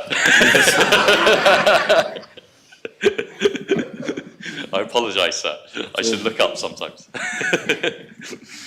I think it is really important to point out to Visit Jersey, and I thank the Conotable of Grouville for a little point in the right direction there.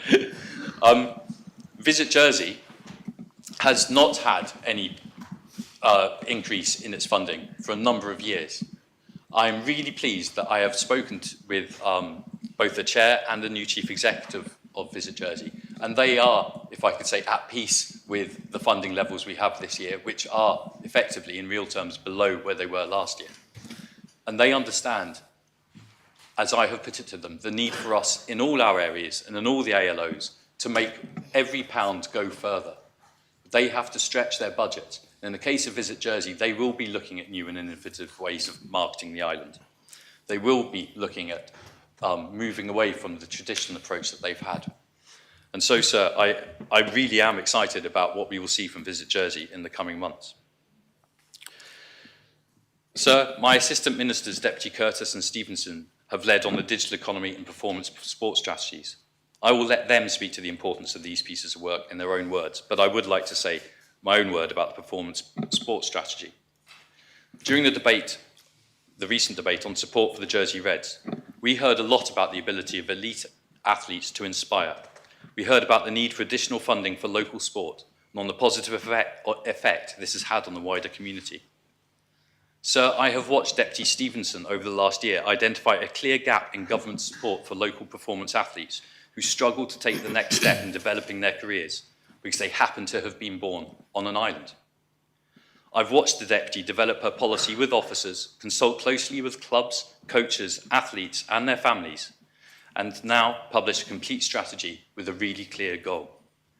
That strategy seeks to spend £40,000 to £50,000 next year to recruit a performance manager and improve the standard of training for local coaches, something that will benefit all of those who engage in sport. And the further £100,000 to £110,000 will directly help athletes and their families meet the costs of engaging in their sport. This will ensure that background, family circumstance and geography are no longer barriers to success for our most successful athletes. The strategy is published and we are ready to begin recruitment and the standing up of this support from next year, making a real difference to local athletes and their families. However, sir, this amendment would unnecessarily delay the implementation of this support. It would further cut into the Economy Department's budget and it would undermine that very confidence we are trying to build in all the sectors we have. Sir, I therefore urge members to reject this amendment to enable the government to get on with supporting the hospitality industry, the digital sector and local athletes during 2024 and show the confidence that the economy wants to see from this Assembly.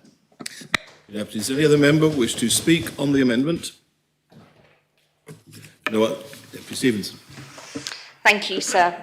And I'm pleased to follow my ministerial colleague, not just because he said nice things about the piece of work that I've been working on, but because it gave me a moment to take a breath, actually, after the proposer of this amendment stood up. And I'm sure she didn't mean to inadvertently mislead the Assembly, but if I heard it correctly, I think she suggested that somehow we, and me particularly, had been evasive and not wanted to appear or answer questions on this subject. So I would just like to share that we were due to have a hearing on the 20th of November with the panel, which unfortunately had to be cancelled as the Minister and Deputy Curtis were both ill.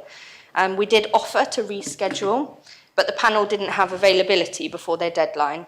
The panel instead sent their question plan as a letter, and we answered it in full in 2 days.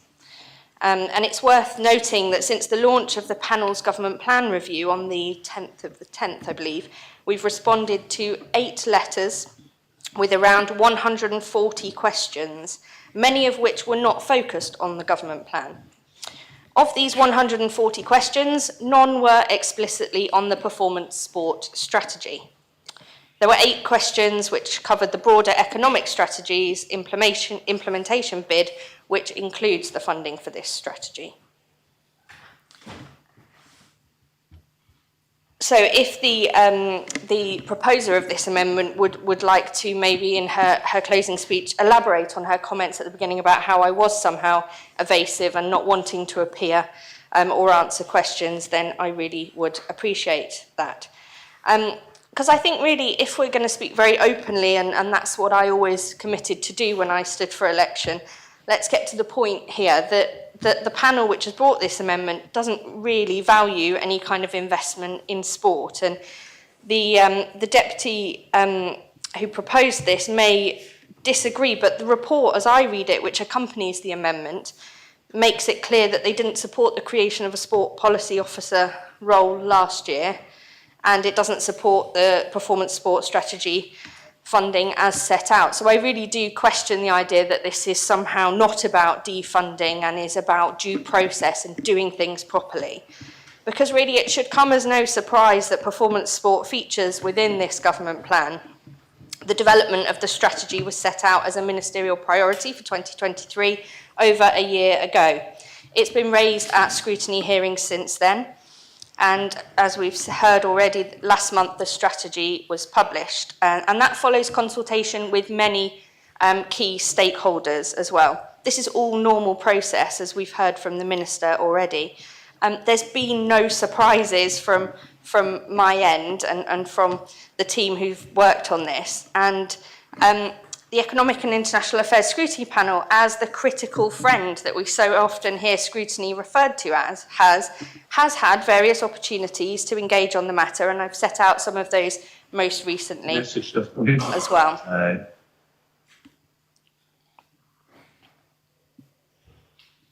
Shall I continue, sir? Yes, I think so. I don't know what happened there. Okay. Anyway, please carry on. Approving this amendment today, as we have just heard from the Minister, would significantly delay getting what is important funding to Jersey's top athletes. And it would mean that those inequalities that, again, we've heard Deputy Morrell begin to refer to there, around access and opportunity, would continue. It would waste opportunities to raise further funds for athletes from charitable and private sources, and it would send out the wrong message that we don't value our sportsmen and women and recognise their potential to put Jersey on the map. I just want to explain a little bit more for those members who may feel that they do need some more detail. Performance athletes are role models for our community. They inspire others to succeed and lead to positive national and international exposure for Jersey. We rightly recognise sporting excellence amongst islanders, but we often forget that in many cases our local athletes really do face an uphill battle to compete on an equal level with their UK or European and beyond counterparts. Living on an island does present challenges in terms of travel costs, availability of skilled coaches, and access to sponsorship and support networks. And this issue was particularly highlighted during the Commonwealth Games, the 2018 Commonwealth Games, where travel, hotel and entry fees for qualifying for one athlete cost around £5,000. That didn't include any of the coaching costs, equipment, fuel and other travel expenses, and obviously all of the work to get to that point and that level as well. While the fee was refunded to them 2 years later, for low-income families, this does prevent a significant barrier to even qualifying. And a clear message taken away from the recent review of sport is the feeling that sport has been overlooked and undervalued, leaving many talented islanders feeling that a career in sport is not a viable option. National and international reviews have highlighted the importance of ensuring a safe, fair and inclusive environment for all athletes and coaches. And if we want to continue to enable high performances, we need to support our athletes. The performance sports strategy seeks to enable all performance pathway athletes to thrive and achieve success by removing some of those barriers to performance sport and work towards levelling the playing field. And we've placed the needs of the athletes at the heart of the strategy to ensure that being an islander isn't a barrier to success, nor should a person's background or family circumstances prevent someone with the talent and potential from being able to thrive as a performance athlete. There is a modest sum allocated to this strategy, but it is an important base from which to build. And that's not necessarily just using government money in the future. It will be deployed to raise the standard of coaching, And that is something that will, again, as Deputy Morrell pointed out, benefit islanders across sporting disciplines, regardless of their level. It will also be used to help families with the costs associated with performance sport and off-island travel. As identified in the strategy, it's set out in there, this will be achieved with the recruitment of a performance manager. Potentially that role could be part-time, and again, we've had the Minister refer to some of the figures there. They will have the expertise in developing the performance measures for athletes to access and remain on the performance pathway. We can't do that work without that person in place.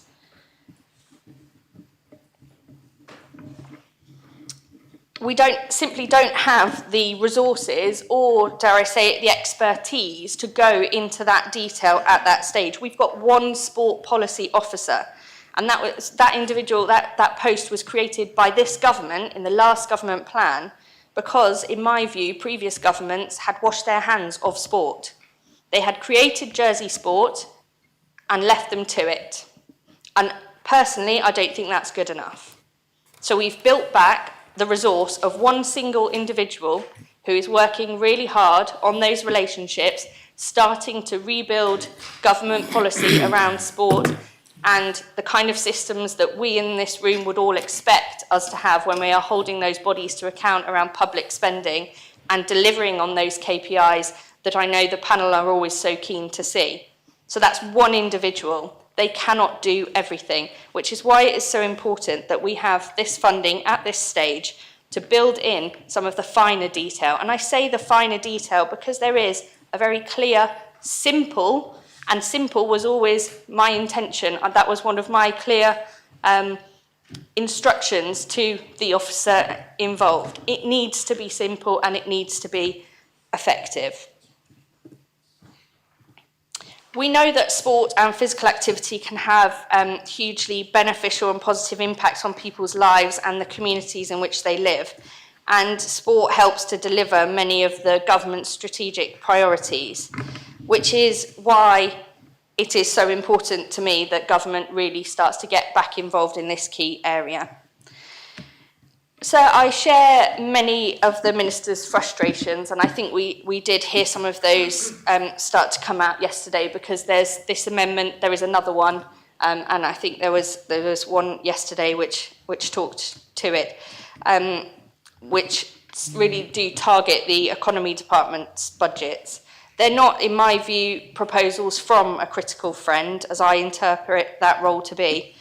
And I certainly don't see them supporting the economy or the parts of it which we as a ministerial team are working really hard to champion and to enable. I think it's kind of ironic that in just a week or so after we've had the publication of a Barriers to Business report from an ALO, which is the subject of another amendment from this panel coming up shortly, that we're here seeking to create some more barriers to exactly the businesses trying to work over that, whether they are sport businesses, whether they are digital ones, whether they are the organisation seeking to support the businesses in our community.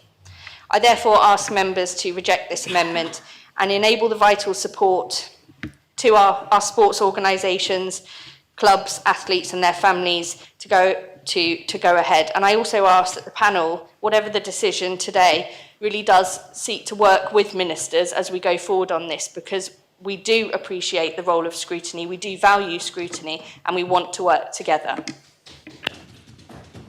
Thank you, Deputy. Does any other member wish to speak on the amendment? Deputy Alex Curtis. Thank you, sir. This is quite easy now. I've had two ministerial colleagues give excellent examples as to why this is going to be well-needed and well-allocated funding. And I really feel on those two arguments alone, we've done the piece, and we've only covered 2/3 of the topics. So in my area of responsibility that the Minister has delegated, I oversee the digital economy team that covers both policy and strategy. And the truth is, we've seen from strategies from the entire economic development department that the digital economy has to be a key source of growth and a key source of enabling other industries and verticals if we are to achieve the vision and aim we have for a future economy that is resilient, advanced, sustainable in 2040. We do face significant challenges, and we've heard from very tough debates already this week that the money islanders have in their purse from the productivity this island functions at decreases. Whether that be one industry, one section of the civil service, or actually the entire island, our quality of life is already not necessarily the same as we've had before. Yet we all recognise that the digitisation of many roles, when done properly, when done with a culture of enablement, of creativity and innovation, will help deliver the much needed change to ensure that we are resilient. And in writing a digital economy strategy, we have consulted widely, and we've taken our time. I've chaired countless meetings across industries, and it has not been about consulting the digital industry, so per se, because all businesses are digital businesses. And it's been exciting having members of all industries, from hospitality to startups to logistics, in the same meetings and sharing ideas, from the parishes to our ALOs, to government, to the regulators, all in the same room. But the message is clear: we need a more strategic direction, and we need leadership from government in that. It has, as I say, sir, taken longer than I would have liked us to get to where we are, and we are not at the position of publishing, because it is my view, and it is the view, I believe, of the Minister, that it is better to get this one right than it is to rush it. And the Minister has highlighted that this is indeed a chicken and egg in some cases. The risk of writing an unfunded strategy means you can't work towards the goals you set out, and you may lose traction, you may lose pace, and as dust starts to gather, the cleaning takes longer to make it deliverable. I do want to reflect, where I personally feel on this, which I thought about with something Deputy Reniford said earlier in one of the debates we had, which was about talking about incentives. And it was a difference between what we might want the island to do and the realities and facts of what we find the island doing. And it's very easy to take, for example, the digital economy or the visitor economy and say, well, this is a private sector. I believe innovators can innovate. I believe businesses can digitise, and I will go off and let them do that. To do so is, in essence, to live or die by their success, and to ultimately say, should they not succeed, should they not adapt, we are on a poor course. And I would love to have been optimistic to say we could have that view, but I am coming to the view of perhaps a realist to say that sometimes one does need to intervene in industry. We know that when governments and communities rally behind their industries, when they support them, when they actually have the right culture of change, that delivers for the public purse, and that delivers for the resources that a government needs to provide to services to citizens. And we see across all areas of the industry the need for key things like data collection, data sharing, data analysis, and we hear that from state members. But we need a cohesive approach to doing that. And what I would say is we will be prudent. It is not in my nature to see us, for example, hand out money where what we need to do is support and enable alongside a business or alongside our arm's length organisations. We have had, in discussions of policy, questions as to how one incentivises, and we will find and are finding a nuanced path that works to deliver culture change, not handouts of money. So I think the Assembly have enough arguments in front of them to make this decision. I fall on the side, reluctantly, that it is our job in economic development to create the economy of the future, and optimism alone won't do that. Strategy and then delivery will. Does any other member wish to speak on the amendment? Deputy Feltham. Thank you, sir. When I read this amendment, I do share a number of the frustrations that I know the chair of the panel has, and the panel have sought to try and alleviate via this amendment. However, I don't think that this is the right way to do it, and I fear it would set a precedent of agreeing specific business cases within this Assembly, and the Assembly's not the place to do that on the basis that there are Treasury processes, and I would also expect that departments will be following the processes set out by the Corporate Portfolio Management Office in relation to managing these particular strategies and when they made business case approvals.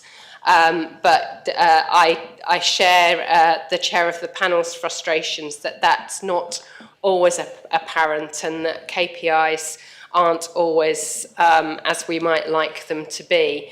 But I won't be supporting the amendment today on the basis that I think we need to deal with those issues outside of this chamber and outside of this debate. I think it's very important that the scrutiny panel is involved as those strategies come into fruition.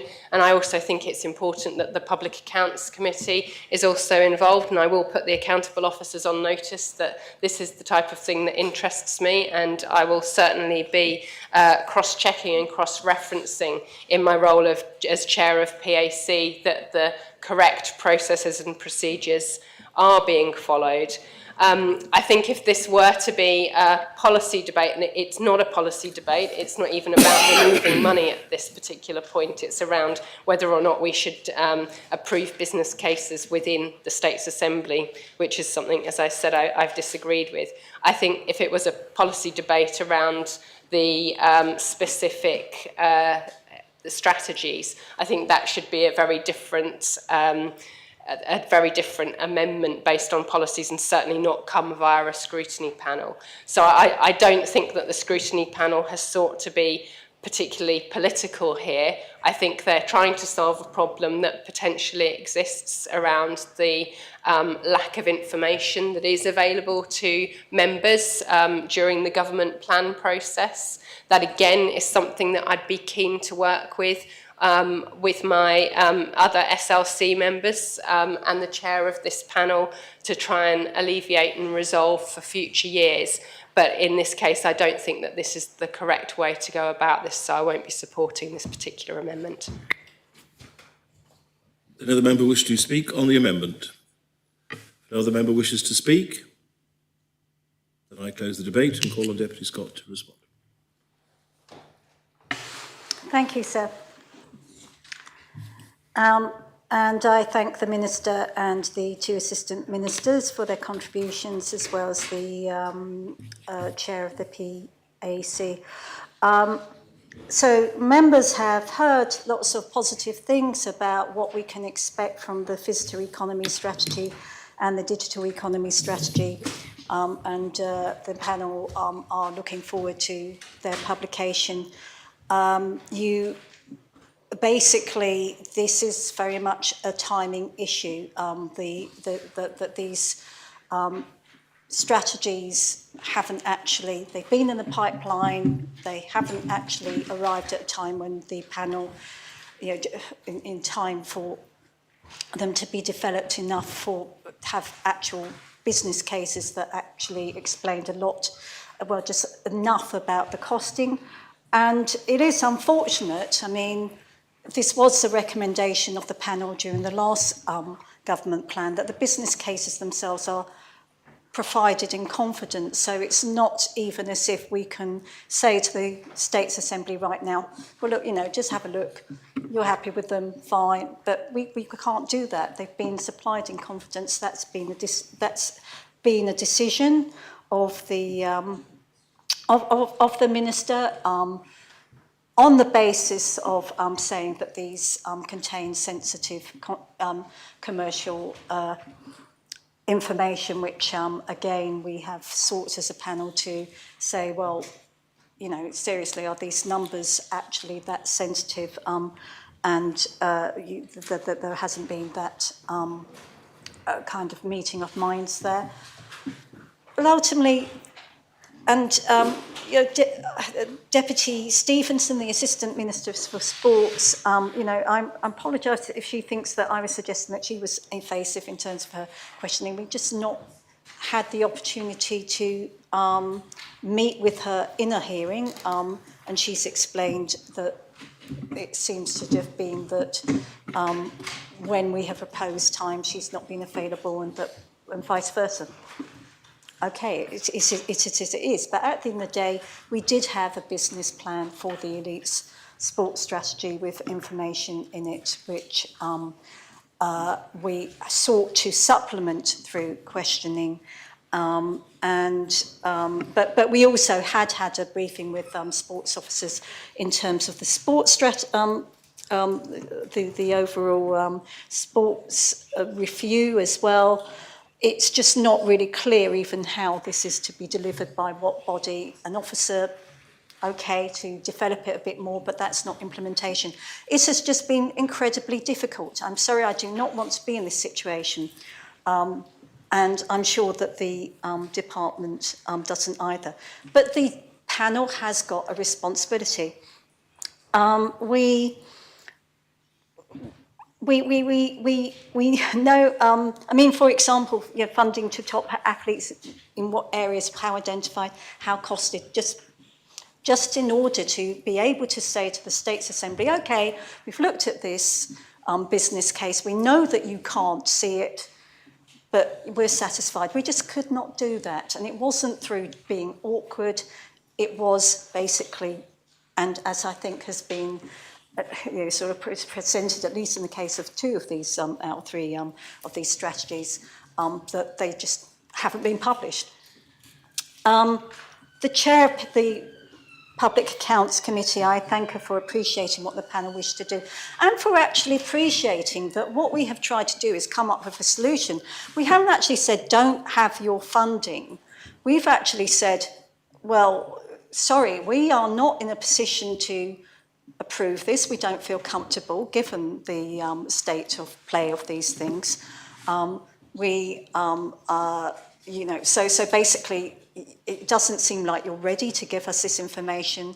At the time that you are, then produce it to the State Assembly. It's just come too late in terms of our government plan review. So again, I'm going to continue to refute, statements like the one that the Assistant Minister for Sports has just said now, which is that the panel doesn't value sport. Yes, it's true that there was questions that the panel asked last year about the sports policy officer role, but I personally don't have recollection of the panel saying there shouldn't be one. It is perfectly entitled to ask questions, and its role is to say, is this necessary, and these things. So, and I accept that the deputy hasn't herself been on scrutiny and perhaps hasn't quite appreciated the perhaps what we try to do at scrutiny, which is just to ensure that the public, well, basically that to assure the public even, as well as the States Assembly, that money just isn't being asked for and being thrown down a bottomless pit. But I've got to say, I did find it just a little rich when the chair of PAC was saying that the States Assembly shouldn't be doing the job of the scrutiny panel. I agree, and I don't think the States Assembly should have been trying to do the job of the SEB either. What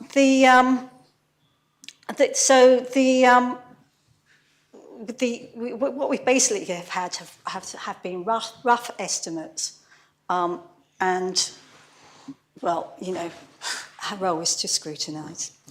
And it is within the Council of Ministers' power to provide information to the State Assembly.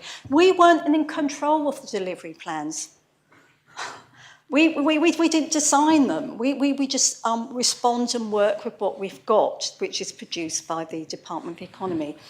And as for this point that's been made, that because the panel had actually sought to fund what we actually did believe was something that was productive, and we'd had submissions in terms of the visitor economy, in terms of having a freeze of alcohol, because we had actually sought for that funding, how dare we, from the Department of Economy itself, absent things like actually more work on the visitor economy strategy and these sort of things, that we basically aren't seeking to support the economy. I think that is incredibly unfair. And I regret that that attitude is being taken.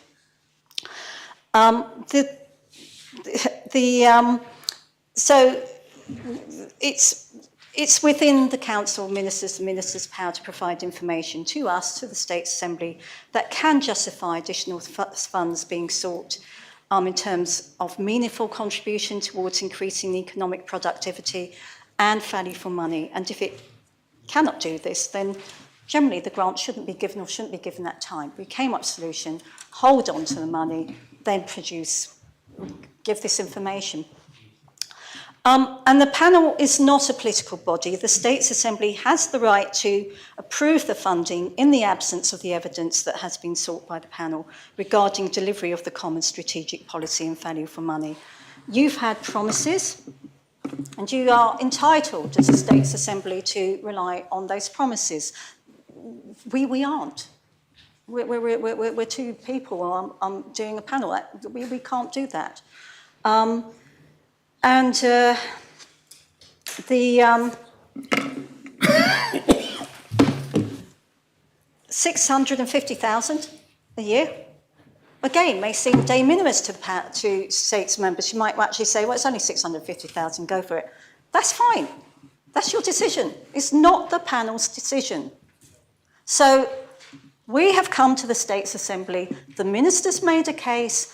The assistant ministers have made their cases. And if you wish to basically say that's okay, you just do that we'll approve that on the basis of those promises, then really that is your decision.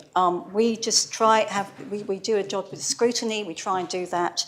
And if you want to override it on this occasion or on any other occasion, then that is within your power and what we actually coming here are basically saying you can do. I think that one thing that I still think, and I wish that the Minister had explained a bit more clearly to States members, was that he had described our proposal as a cut. And he basically said that this delay, would be catastrophic. And he had the opportunity to explain why. Why would it be that if the funds are in Central Reserve and these strategies are published, and then we get the information about quite how these estimates have been worked out on that basis. How many days are we talking about? How many weeks? Again, it is with his department's control. And we haven't had that explanation. And I'm sorry. So on that basis, I basically would say, in the absence of that, I would be, and I was hoping you would explain that, in the absence of that, I'd be saying, well, States members, I think in my role as a scrutineer, I'd still be saying, okay, I think I'd like you to do that. On the other hand, I do accept that the States Assembly may say, oh, never mind, 650,000, whatever. It's up to you. Okay. You maintain the amendment? Sorry? You maintain the amendment? Oh, yes, I'm maintaining the amendment, so it's just basically that... You call for the appel? I call for the appel, sir. The appel is called for. I invite members to return to their seats. The vote is on the 28th amendment. If members have had the opportunity of returning to their seats, then I ask the greffier to open the voting.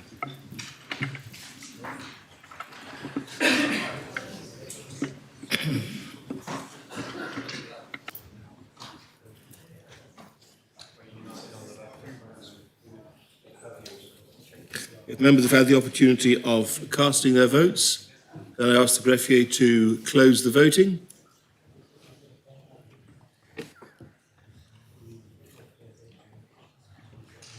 The amendment has been defeated, 4 votes pour, 41 votes contre, no abstentions. May we have the floor, please, sir? Those voting pour, the Connétables of St Brelade and St Juan, Deputy Scott and Deputy Rose Binet. Very well. The next amendment is the 27th amendment, proposed by the Economic and International Affairs Scrutiny Panel, and I ask the greffier to read that amendment. After the words set out in Appendix 2, Summary Tables 5.1 and 2 of the report, insert the words, except that, in Summary Table 5.1, the head of expenditure for economic development, tourism, sport and culture should be reduced by 150,000 and the Central Reserve should be increased by 150,000.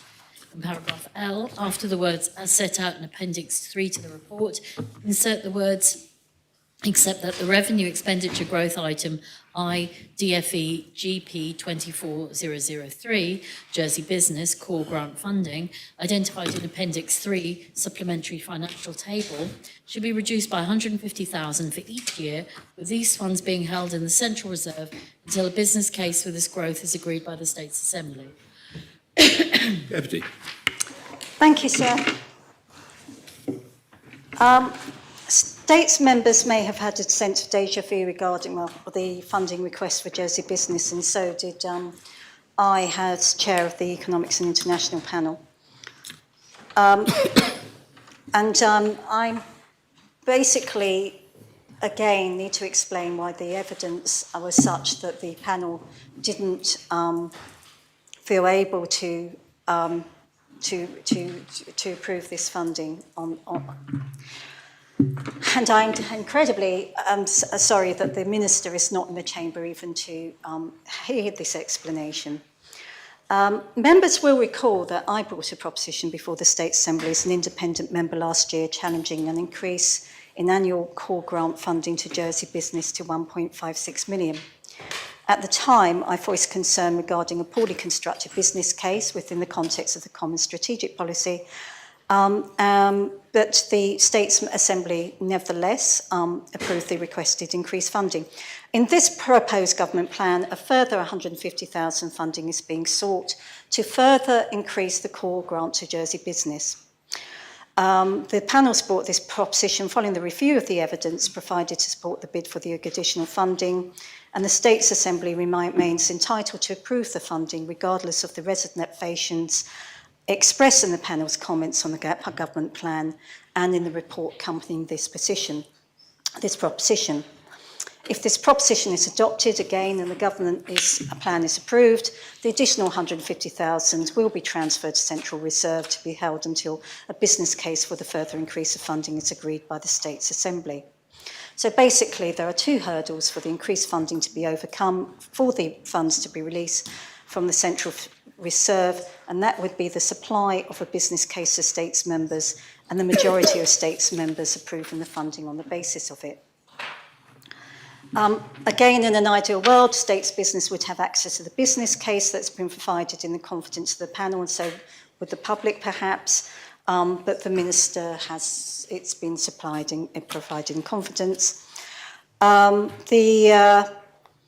the panel can only examine the evidence in the terms of its review in a context which has been in the context of the Council of Ministers' Common Strategic Policy and approved by the States Assembly. The particular point, and I think what I need to basically say here is that this could well be a recurring problem, and it's not perhaps one that is the fault of Jersey Business. I'm not sure whose fault it is. Much comes down to the fact that the panel has this job to look at value for money. The department had promised a value for money review by the end of the year, and basically that wasn't delivered. It's only been delivered in the case of Jersey Sport. So the value for money aspect does cause a problem for the panel. And that value for money, and could well do for all the arm's length organisations. The second thing is that the panel has to consider the funding in the context of the Common Strategic Policy. And the main element of that here is basically saying that the Common Strategic Policy wants to develop an enterprise strategy, identify opportunities, cut red tape, incentivise startups, and help establish businesses to grow and thrive. And all well and good, but basically also says that our review talks about measures. We've asked about these measures in the and how they work. The KPIs for Jersey Wet Finance weren't reviewed, and they haven't been aligned in accordance with the Common Strategic Policy. Now, that actually was a recommendation of the Controller and the Auditor General, that the KPIs of the arm's length organisations would be aligned with the Common Strategic Policy. Whose responsibility was that? Well, I know that the Scrutiny Liaison Committee has seen the tracker and some who's been assigned that responsibility, but let's just say I don't actually even believe that's Jersey Business's. Nevertheless, I do want to assure members, I really did not want to be in this position.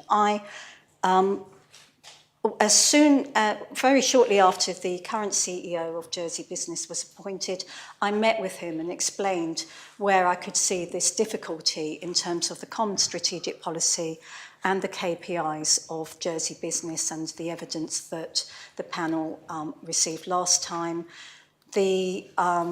I believed it was an opportunity for Jersey Business to provide some different evidence for the panel, which would have made its ability to approve the funding on the basis of evidence easier. And I do also wish to assure the States Assembly that it's not as if we wouldn't even accept that information in confidence. We did also look at the funding case for Jersey Finance, for example, and we did have some concerns there. We did ask Jersey Finance for further information, and that's in our comments too. It was supplied on a confidential basis. So again, it's 150,000. It's not really for the panel to say, well, that's okay then, all right. It's the States Assembly who can basically say, well, okay, on the basis of whatever this argument is, in the absence of, we've actually explained why we cannot connect increasing economic productivity with the information that we've been given in terms of what is to be, what's being produced by Jersey Business. It's fine to be saying, okay, there's been some cases where we believe businesses have cut costs, but that doesn't even, if you don't know if those businesses survived, if you don't know whether those businesses made profits, you can't say that this is actually furthering the Common Strategic Policy. So, in conclusion, I really would request, and I believe that this is the Council of Ministers' call, I really would request that they get on and address that particular recommendation of the Controller and Auditor General. Review those KPIs, get them aligned with the Common Strategic Policy, and the panel members and I can have and the minister and the assistant ministers, we can have a much more productive time that is much more focused on strategies and funding that we really can see are directed towards the objectives of the Common Strategic Policy. So basically, I leave it for the States Assembly to vote on this matter. It's a political issue for the States Assembly, and the panel basically rests its case. I call for the appel. Oh, sorry. Firstly, is the amendment seconded? Is the amendment seconded? Does any member wish to speak on the amendment? Deputy Morell.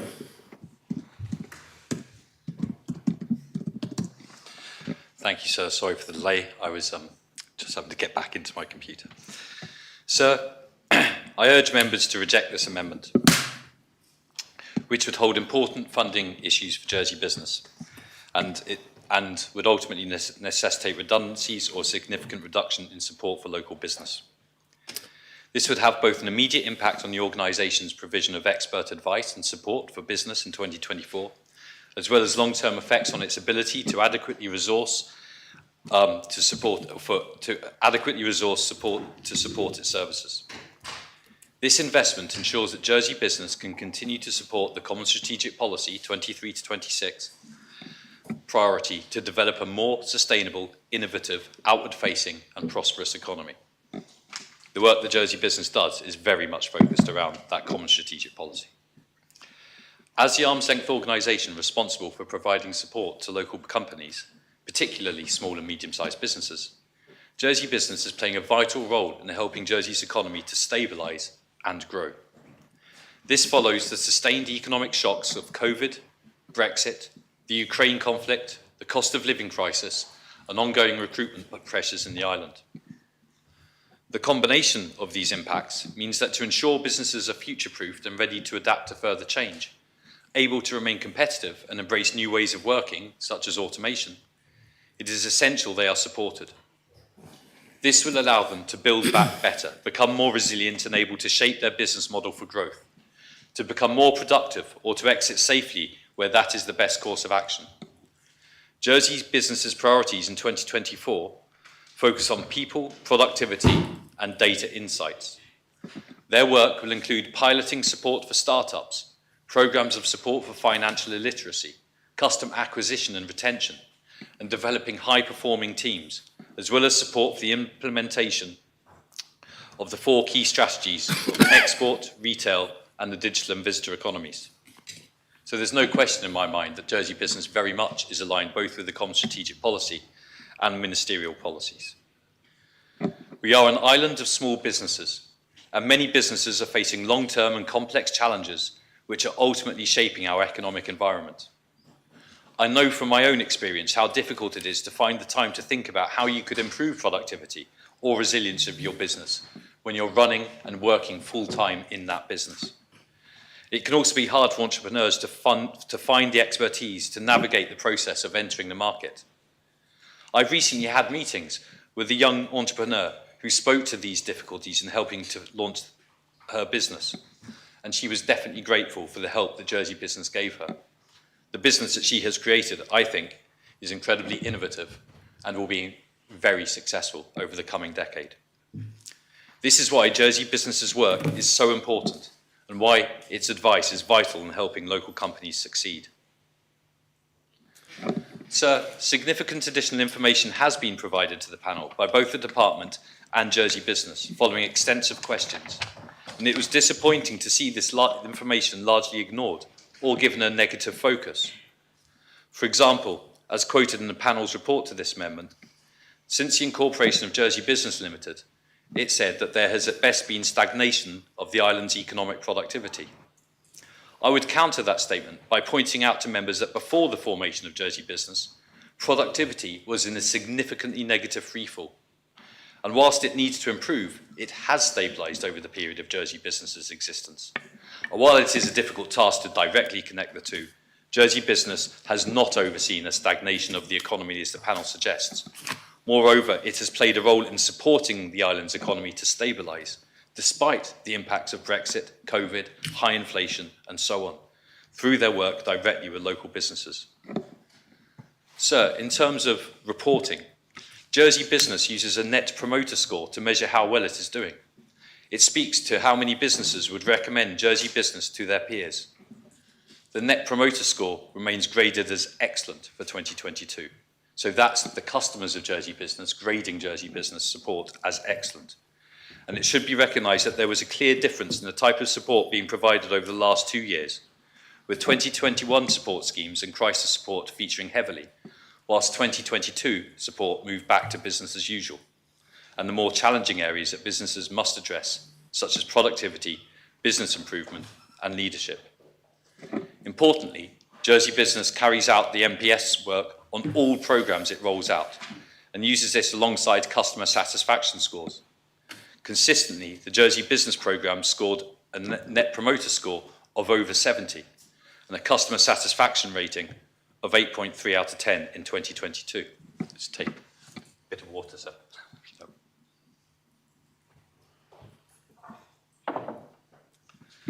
It is also important to recognise that the increase in Jersey Business's core grant does not represent an increase in overall grant funding received from government when compared to 2022.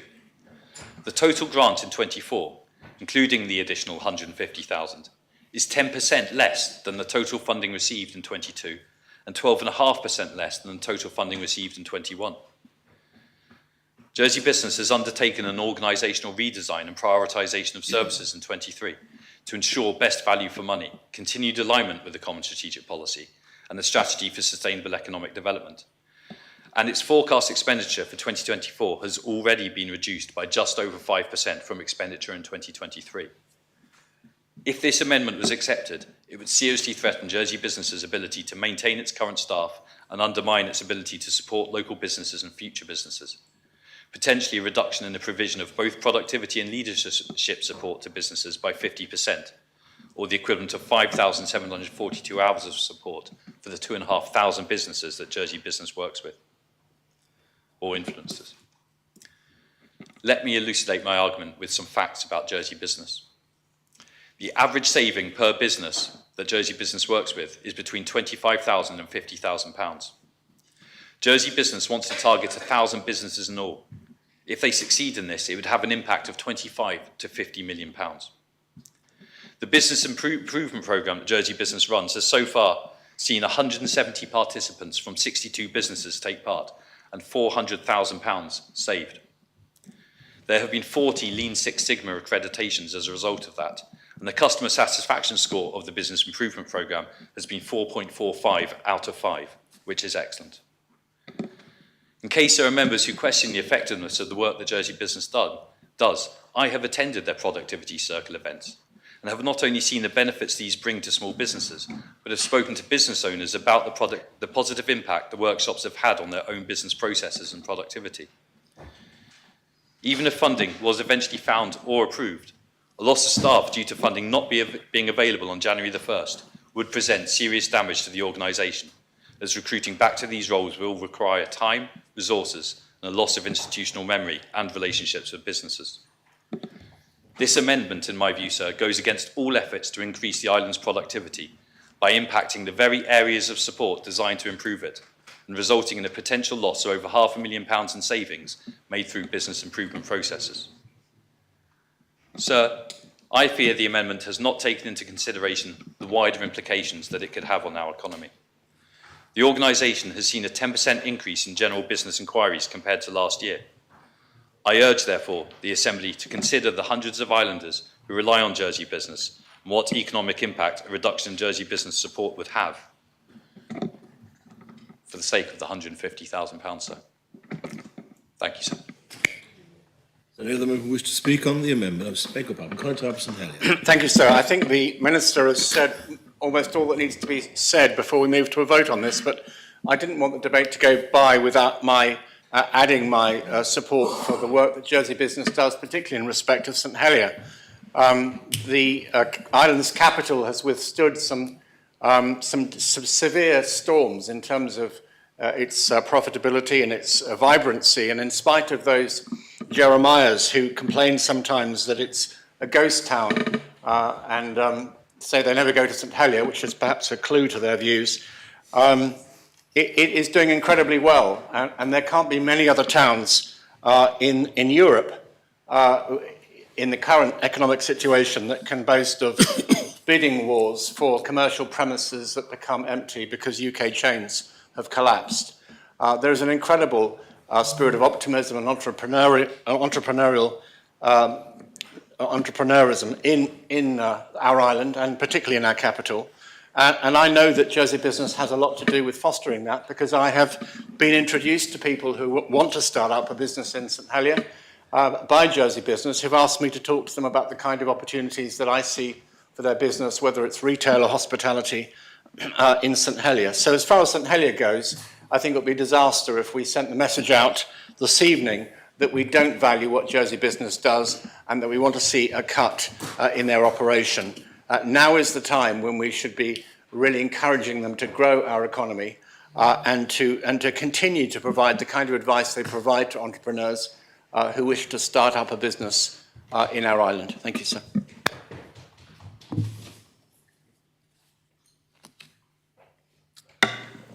Deputy Felden.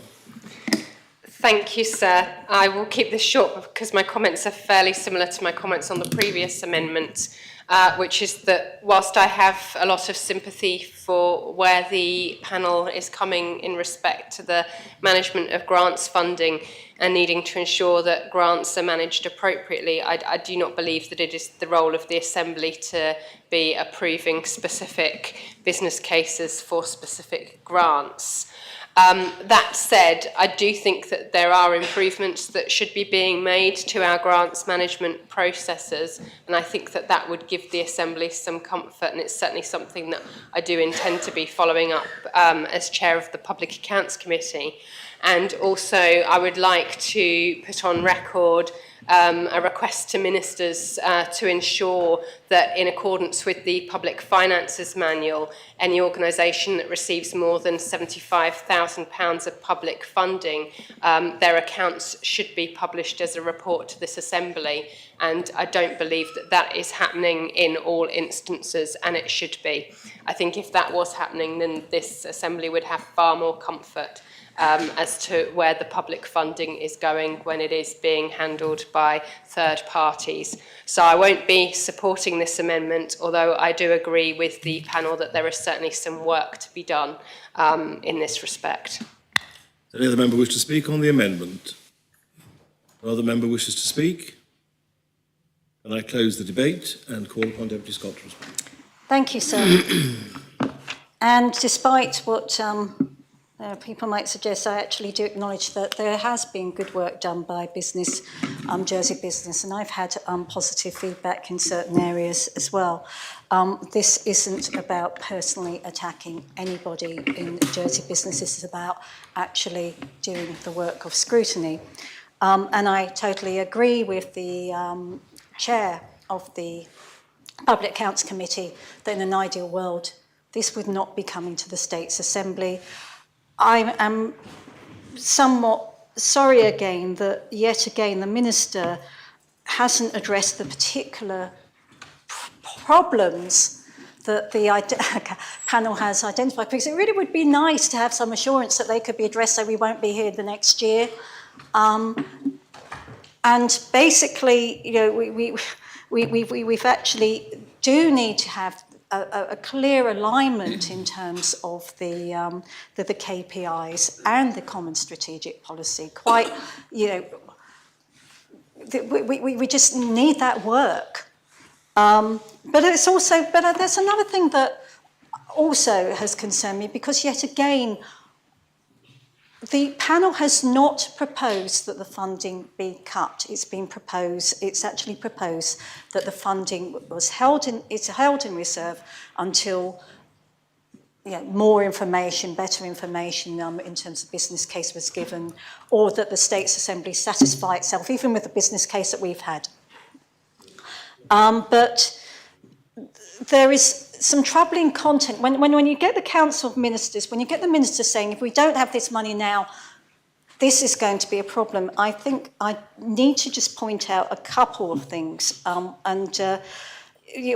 the comments, there was something saying that if it's not given right now, Jersey Business would face the necessity of downsizing its workforce by 3 employees, or would need to reduce productivity and leadership support businesses by 50%. And these are the things to say about this. This is an amount of £150,000 out of a proposed total increased core grant of 1.7 million a year. And the amount in discussion is less than 10% of the proposed budget for next year. And that is before taking into account the reserves of Jersey Business. Jersey Business reported a surplus of 457,530 at the end of last year, which basically became retained earnings and the strategic reserve. Now that's close to a third of its existing grant. So that in total is close to 2 million. So it's concerning if in fact what we're being told is, oh, we have to have this right now rather than give you this information, because otherwise it's all going to basically collapse. And that's basically what this is just what the panel has to do. And the proposition was about the production of evidence. If the minister believes the business case is sufficient, then why would he not allow states members to have sight of it? How long would he expect that to take? I thought the threat of the loss of 3 staff was disturbing on a number of accounts, partly because that was the number of staff that the minister told the Assembly would be lost if it didn't approve the core funding last year. And despite that information, what's in the Council Minister's comments, they actually refer to a reduced headcount in any event. I don't know how many staff got lost. I don't know why. We were told that if the funding wasn't given, there would be a loss of staff and there was a reduced headcount. That's the sort of thing that the panel, could well want to pursue, but that's,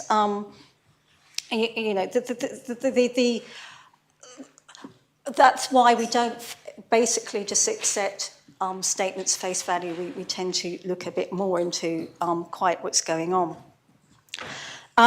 Coming back again, when we questioned the minister, when we said, well, these performance indicators, how are they actually meant to show an actual delivery of productivity here? And I explained to the States Assembly that just saying, well, you've saved costs isn't actually the end of the story. The minister referred us to government statistical evidence, and a recent Government of Jersey's blog identified -4% growth in the island's productivity, outside that attributable to rising interest rates in the finance sector. Now, it's been highlighted that the increase in Jersey's core grant isn't an increase in grant funding received from government compared to 2022, and that's correct. But the further funding will increase the core grant provided with the annual financial statements of Jersey Business indicating a doubling of funding in a 3-year period. And all that's been set out in the comments that's been submitted by the Economics and International Affairs panel to the States Assembly. So again, we look at these performance indicators, we see that the funding has trebled over 3 years, we see that in real terms, a government blog saying that the economy, the productivity in these areas, Jersey funding business doesn't do too much in the way of Jersey in finance. That it's shrunk by -4%. In addition to that, we looked at these net promoter scores, and yeah, they're pretty good, but they have gone down.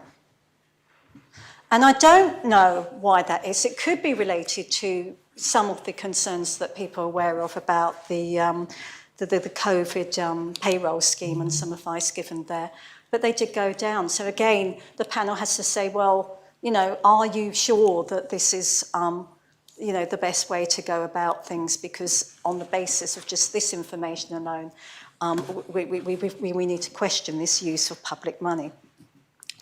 But basically, we, as I've said, the purpose of our job is just to give the public assurance, give states as members assurance that money isn't being thrown down a bottomless pit. It is within the Council of Ministers' power to give the additional information, but I do again stress this thing about the KPIs and the Common Strategic Policy and implementing this particular Controller and Auditor General's recommendation. And in that respect, I think that the Minister might look at the extent to which there are outstanding recommendations that apply to the Economics and International Affairs Department, because again, even in terms of saying this is going to affect our funding, the Controller and Auditor herself has said if you don't implement these recommendations, then you're not going to get value for money. And some of these haven't been implemented.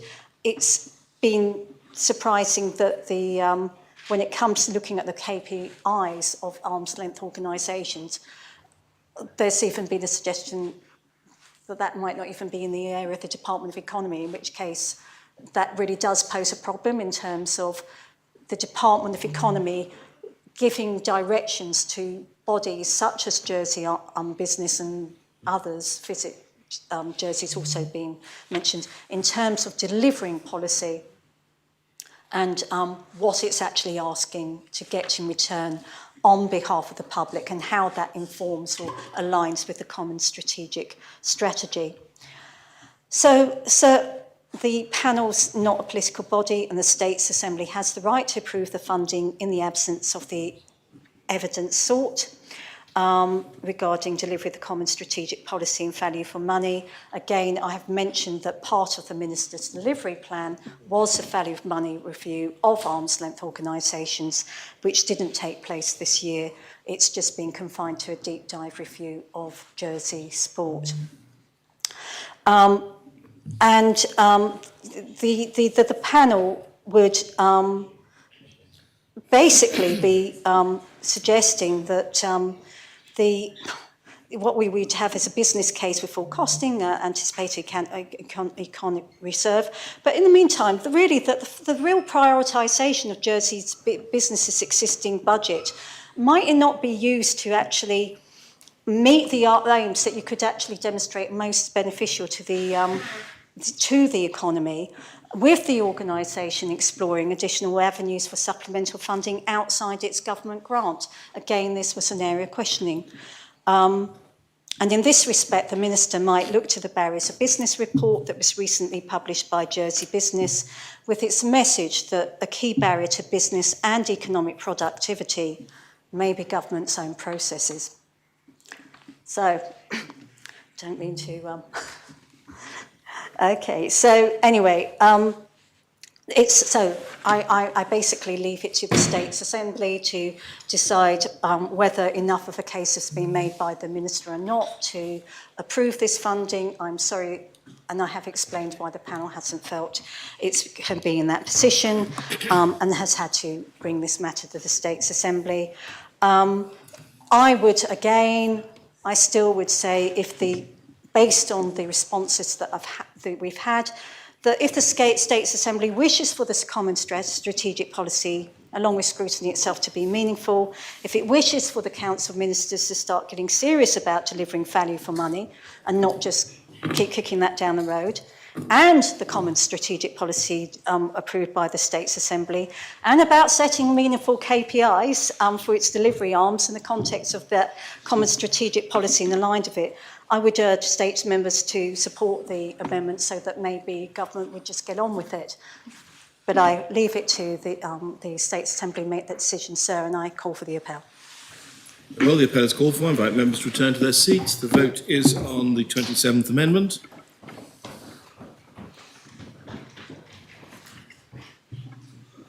I ask the greffier to open the voting and members to vote.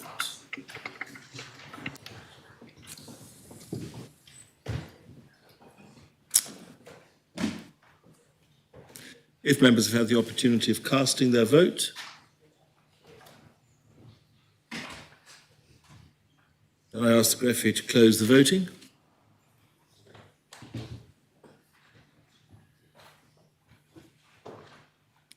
The amendment has been defeated. 3 votes pour, 43 votes contre, no abstentions. May we have 3, please? Those voting for the Conotabs of St Brelard and St Warren and Deputy Scott.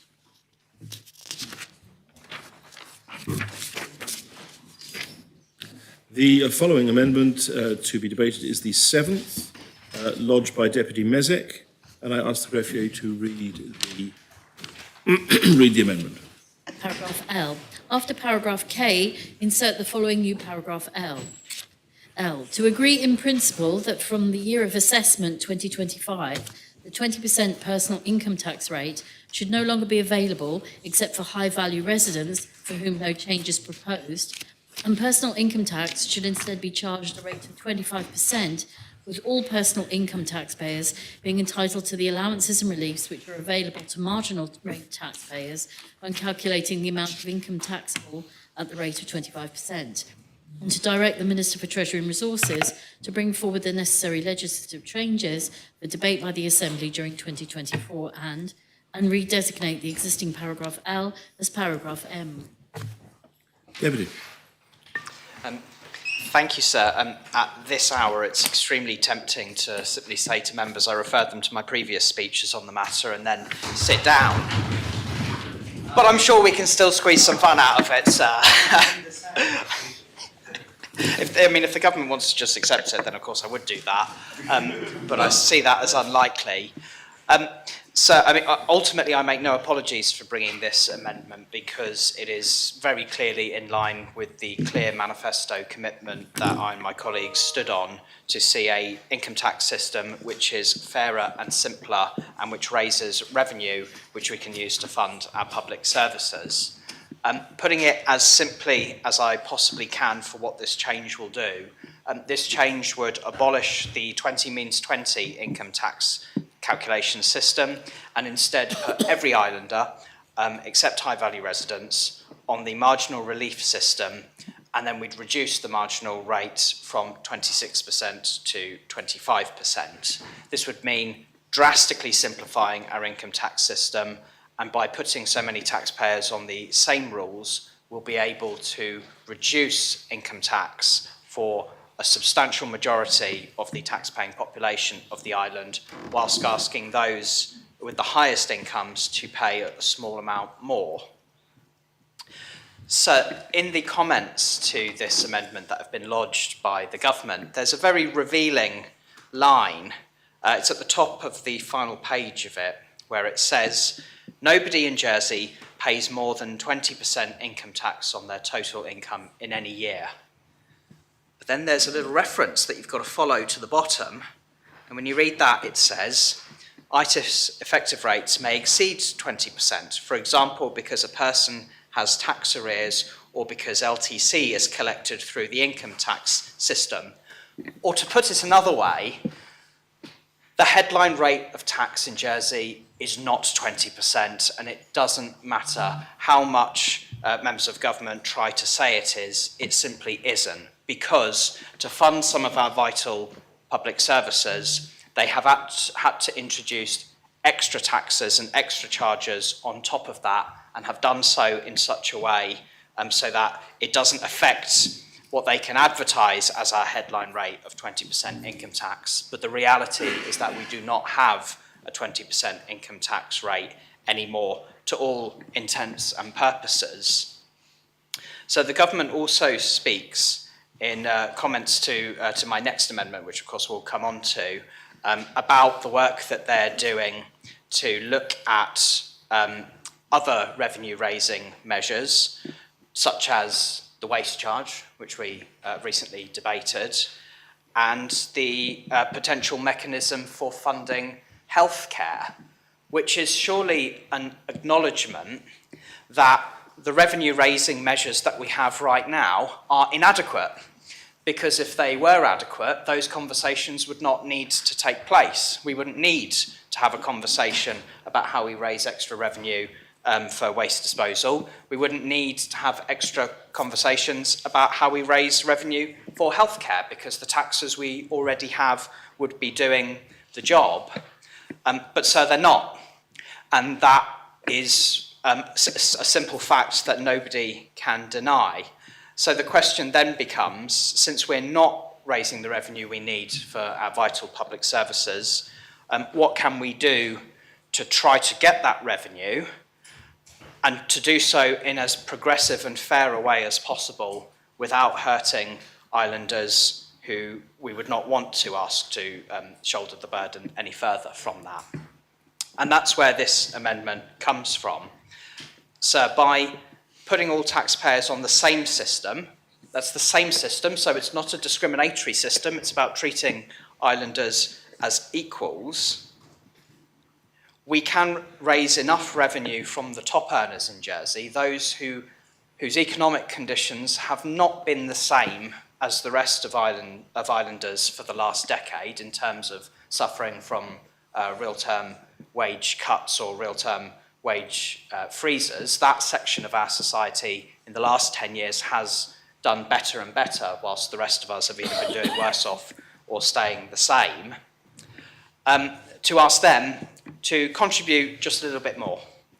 For many of those people, that will be extremely small amounts. If you're earning millions and millions, at the very least, at the very most, it would be almost a 5% increase in income tax above that 20% rate.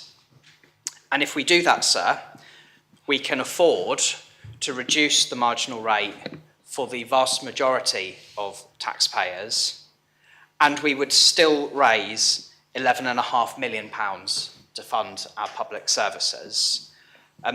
So the distributional impact of this tax policy is that if you are somebody who is currently issued a 0% effective tax rate, you would still get a 0% effective tax rate. If you are somebody who is issued a rate between 1% and 19%, so the vast majority of taxpayers, almost all of you would see the rate applied to your taxable income, i.e. Your remaining income once tax allowances have been applied, would reduce by 1%. So that's more money in the pockets of the vast majority of islanders. In fact, sir, some people who are paying 20% now would see their income tax liability reduce because they would see themselves eligible for tax allowances that under the current two-tier system, they're not eligible for. So some of those would see themselves better off. But sir, the highest earners in Jersey, who Treasury informs me they estimate to be around 2,050 taxpayers, would see themselves paying, no, sorry, that's 4,750 taxpayers would see their tax liability increase. If members look at the appendices to the report for this amendment, I've put at the back of it snapshots of a few household situations to indicate who would be better off and who would be worse off.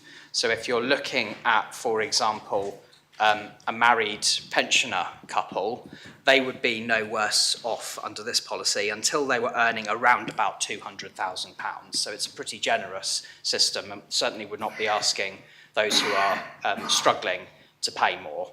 And so for a single person, you're looking at around about £100,000 before they would be in that situation of seeing their effective rate increase. And that's the data that's been given to me by Treasury, who are, I think, best placed to do that kind of modelling.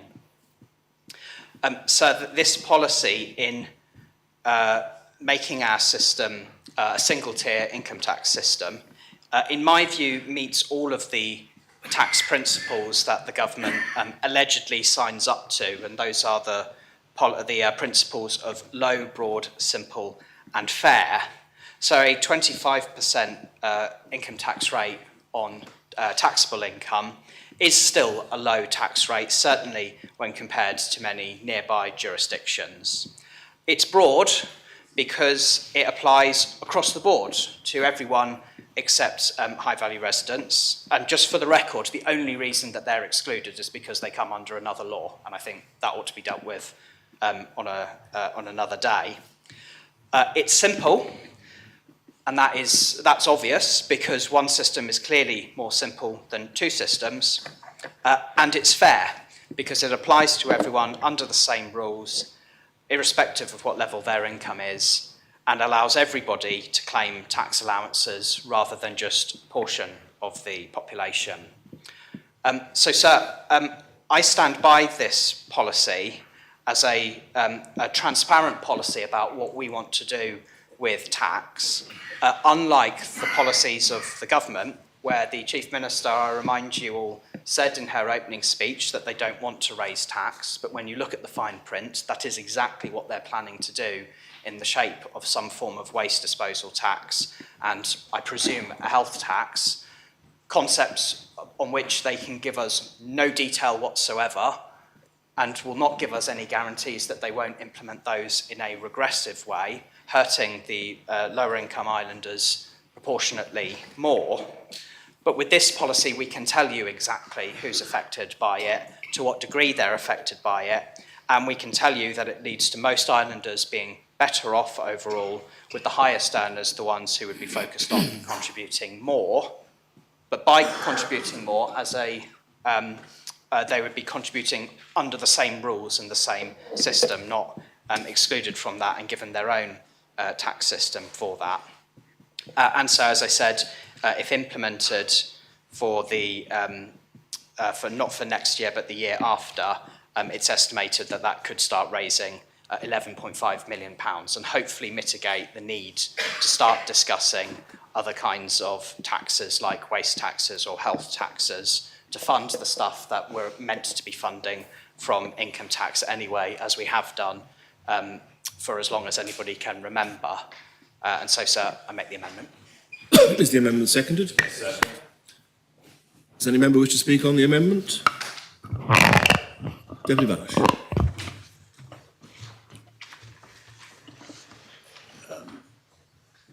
So this amendment does have the advantage of demonstrating how much, relatively speaking, the island's tax revenues derive from a minority of taxpayers, and accordingly how potentially fragile the island's economic base is. So I'm not sure if Deputy Mezek's heart is really in this proposition. I think few policies could be so destructive to the aspirations of the Reform Party to form a government than this one. The 20% income tax rate is the foundation of Jersey's economic success.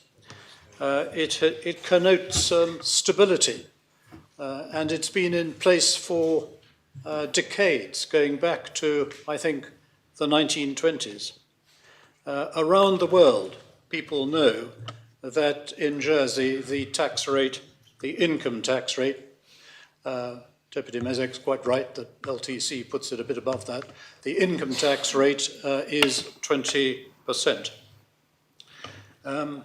Many people, sir, think that that is a fair rate.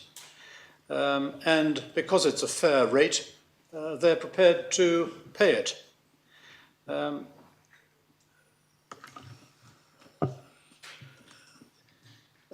How would we know what would happen if a change to 25% were to take place without consultation, without any impact assessment as to the likelihood of people changing their financial arrangement so as to reduce the income which they have, which is liable to tax?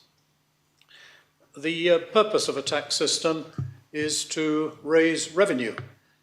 That's what it's there for. We need tax revenue in order to fund the services which the government provides. And many people will be aware that discussion in the United Kingdom over the highest rate of income tax leviable there, whether it should be 40% or 45% or 50%, has often focused upon the amount of revenue which is actually raised by these different rates of tax. And it is the case that when tax was reduced by one of the governments from 45% to 40%, the rate of revenue that was actually received increased rather than diminished. The Council of Ministers is absolutely right, sir, in its comments. This is a thoughtless and irresponsible amendment, and I shall certainly vote against it. Deputy Coles.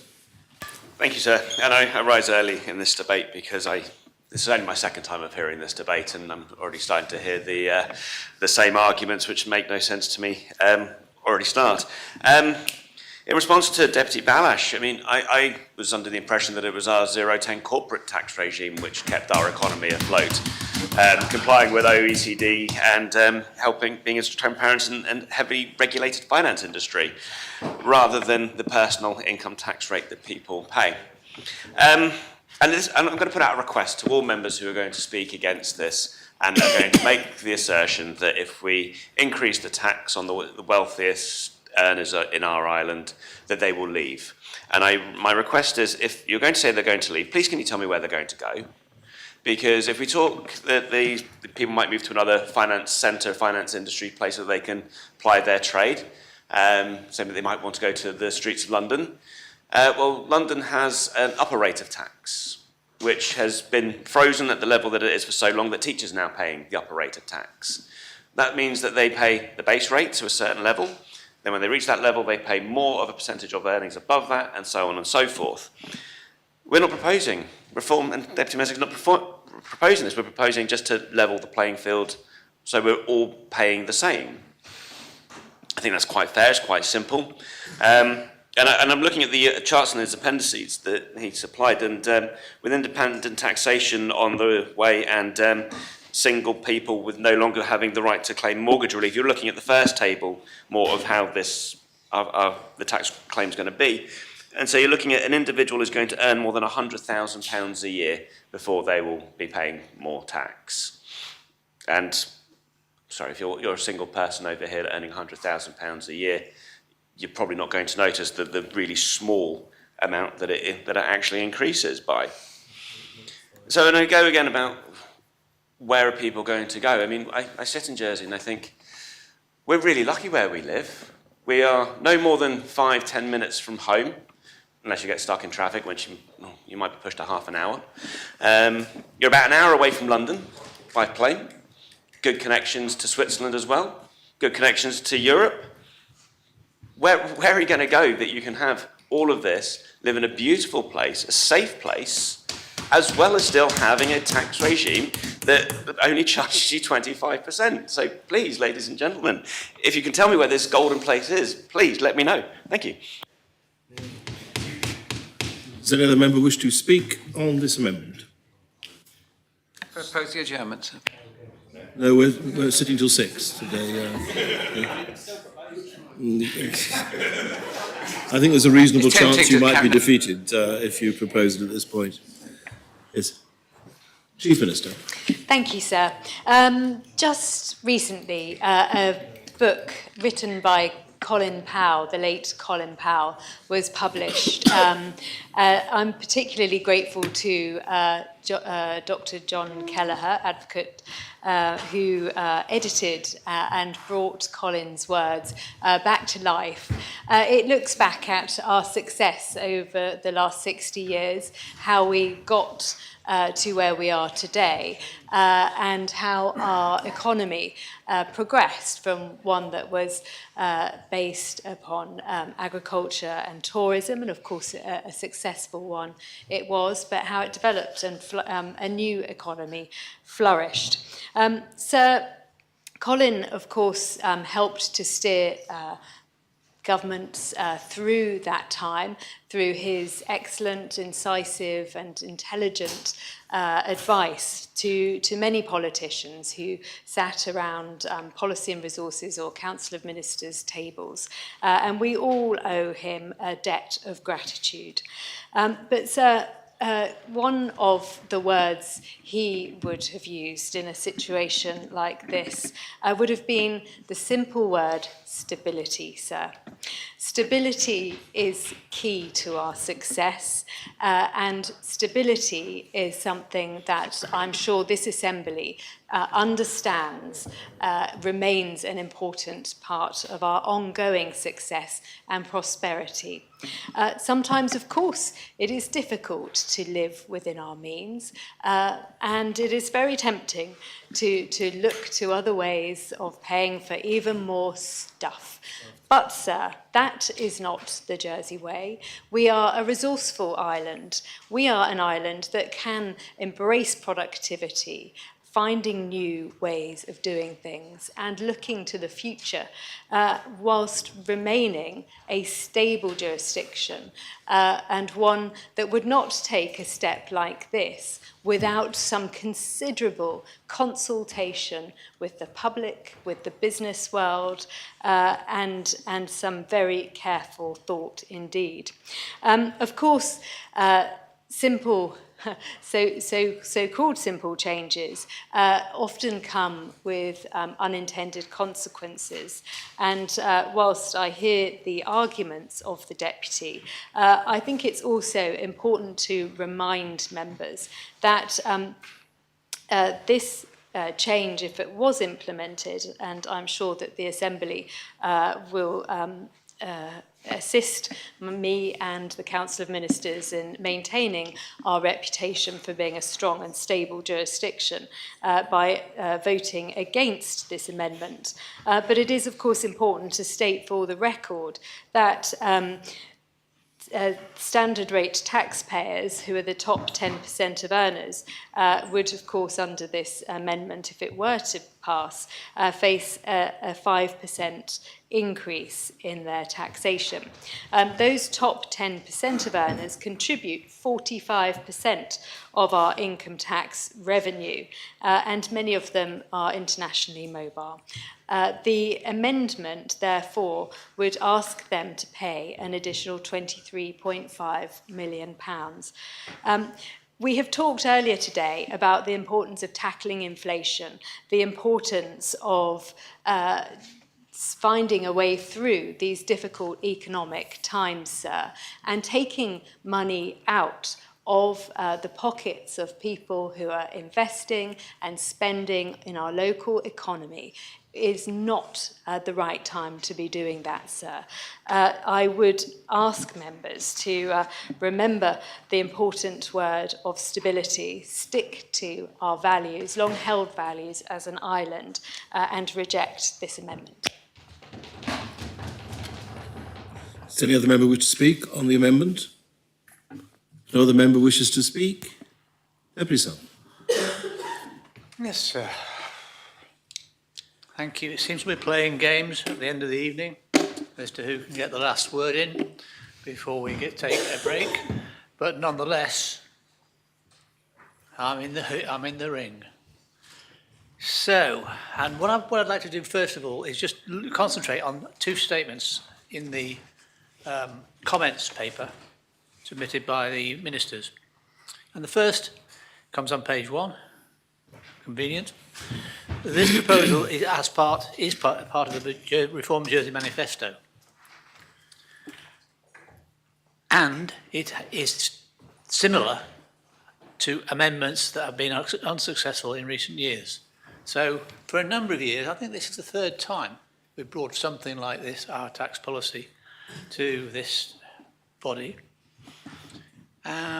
So there's been plenty of time to have a look at it in depth to see what the economic and fiscal consequences might be. There's been plenty of time because we've had this for the last... Thank you, sir. We've had this for at least 3 times. So you've had years of knowing what our policy is to analyse it, and yet it says in the conclusion on page 2, it would be simply irresponsible to impose these changes without careful consideration of the longer-term economic impacts. So we've had plenty of time to study this. We could tell you exactly what the impact is, but we haven't done it. And it would be totally irresponsible to bring it without us having done it. Why has it not been done? Our policy isn't going to change. It's principled. It obeys the 4 statements of being fair and equal. It works, we believe. It's up to the ministers, I think, to prove, and let's see it here and now, what are the predicted economic or fiscal consequences of adopting this policy. You've had 6 years to study it. Tell us. Do tell us. and that way we'll be going somewhere. We are reminded by the Chief Minister, equally, to concentrate on the word stability. And she then went on to quote how productive our economy is. The fact is, however, that our productivity rate has shown zero growth over the past 20 years. It's flatlined, flatlined, flatlined, and stayed even flatter lined over 20 years. That's a pretty significant absence of any productivity. That doesn't recommend our economy now. It does quite the opposite.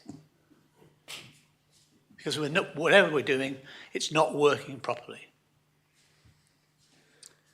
So, yeah, I asked for the challenge to somebody, the Treasury Minister, it's bound to be, to tell us what these horrible financial implications might be from adopting this tax. And while he's up on his feet, to say why, in the last 6 years, he's not investigated it, so he can definitely say one way or the other. And it's only speculation now. Deputy Andrews. Thank you very much, sir. Of course, members are fully aware that I am a Social Democrat, so I am centre-left politically. Probably more New Labour, so I'm a bit different compared to Reform Jersey. However, I do agree with the principle of increasing personal income tax, and hence the reason why I will be supporting this proposition. It has always been very much something that I've been aware of, looking at jurisdictions between 1945 all the way through to about 1980. And we saw this social democratic model. And we saw the tax model change. We saw governments invest. We saw investment in human capital. And we saw economies enhance their productivity levels. Now, the opposite to that is with jurisdictions that have low taxation, they don't tend to invest in human capital, and therefore, as a consequence, we don't really see high levels of economic productivity. And because we've got this supply-side model in, say, like the US, for instance, where we saw Ronald Reagan come into power, and he was very much neoliberal. He decreased the top personal income tax rate from about 70% down to 28%, and now you just need to look at the state of the US's affairs and look at the middle classes in the US as well. And we can also say the same with the UK as well. When Margaret Thatcher, when she took office, we saw the middle classes and the lower classes really be impacted due to the austerity measures that were in place. And we really have to come back to Jersey here, sir, because I think that's really where the amendment is relevant, sir. But, you know, a low tax rate of 20%, what it will do is it will allow surpluses to accumulate. And really the incentive to invest when wealth growth is seen is going to be discouraged, because people are going to be seeing a positive net wealth position. And that's going to be further increased in Jersey, say, compared to the UK, where, you know, the top personal income tax rate is about 45%. So if somebody was to take a decision, do they live in Jersey or do they live in the UK, it would be preferable for them to live here, because they'd be better off from a positive net wealth position. And they could allow themselves to have their investment returns to accumulate, and they'd get richer and richer and richer. But I think all Deputy Mezek is asking here is for the Assembly to say, well, look, let's just try and increase personal income tax on those who are the high earners from 20% up to 25%. And also, he is saying as well, with the 90% of marginal income taxpayers, they will see a slight reduction in their tax, because it will be going down to 25% on the marginal income tax rate instead of it being applied at 26%. So what this means is essentially people will have slightly more money in their pockets. It will give them, you know, some more disposable income, or even to increase their level of savings as well. And I think that also has to be something we need to consider. Now, okay, it could maybe be countered. Is it maybe an appropriate time where we say, well, let's just maybe reduce the marginal income tax rate to 25%? Is that maybe going to have inflationary impacts within the economy? I don't really see how there would be much difference. I think there might be, say, subtle effects on prices. subtle effects on prices, but not much. And that's why I think it would be certainly a very worthwhile amendment to be supporting, sir.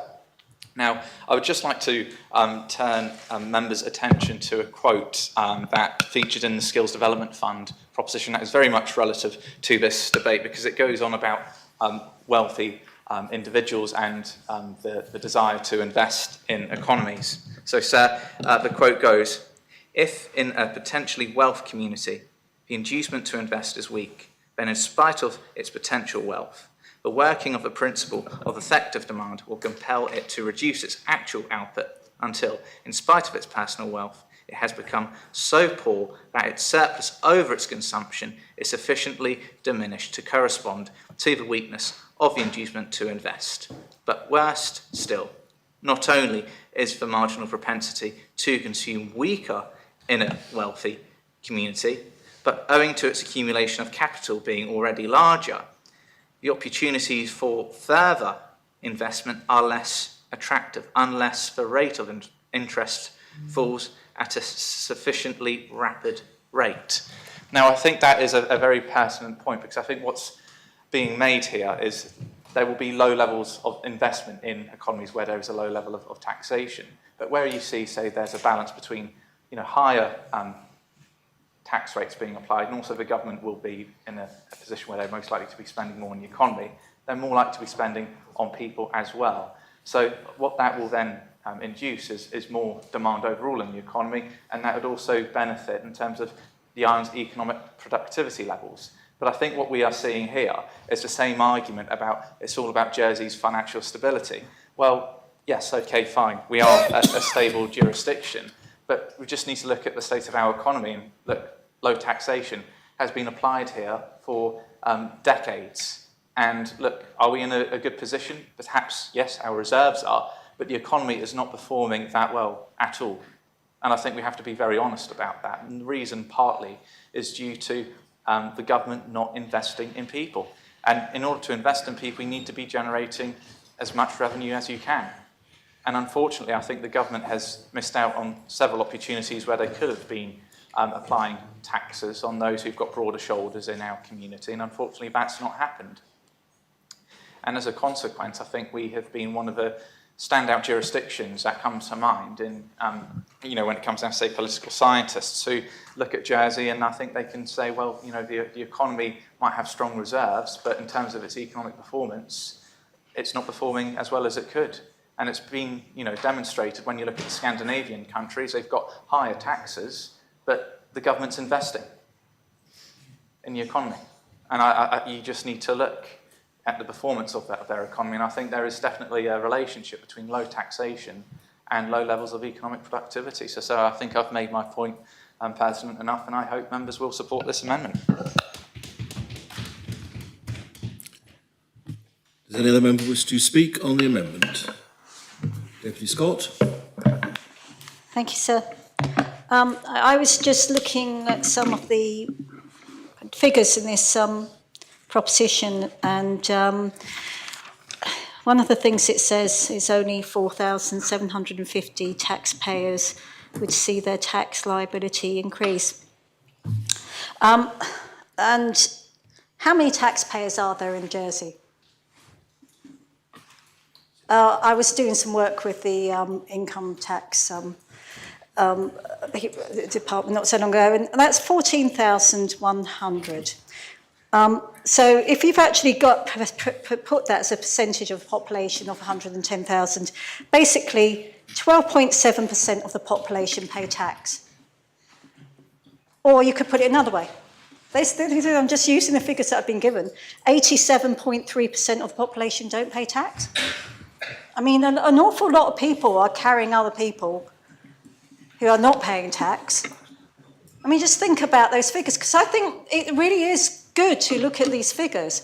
So basically now you've got 14,100 taxpayers, and if 7,050 are going to see tax liability, that's a third of them. So basically 87.3% of the population don't pay tax, and then the remaining 12.7%, a third of them you're going to get to pay more tax.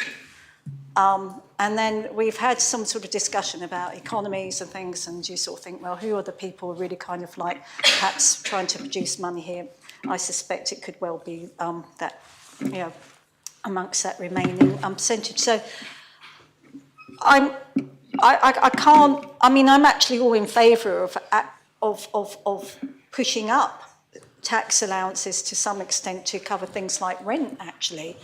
But I can't see that this system is targeting, you know, in the right way, whilst the people that we really, you know, feel. And then the real point is that marginal relief itself, and in terms of the 2020, sitting at quite a high level already.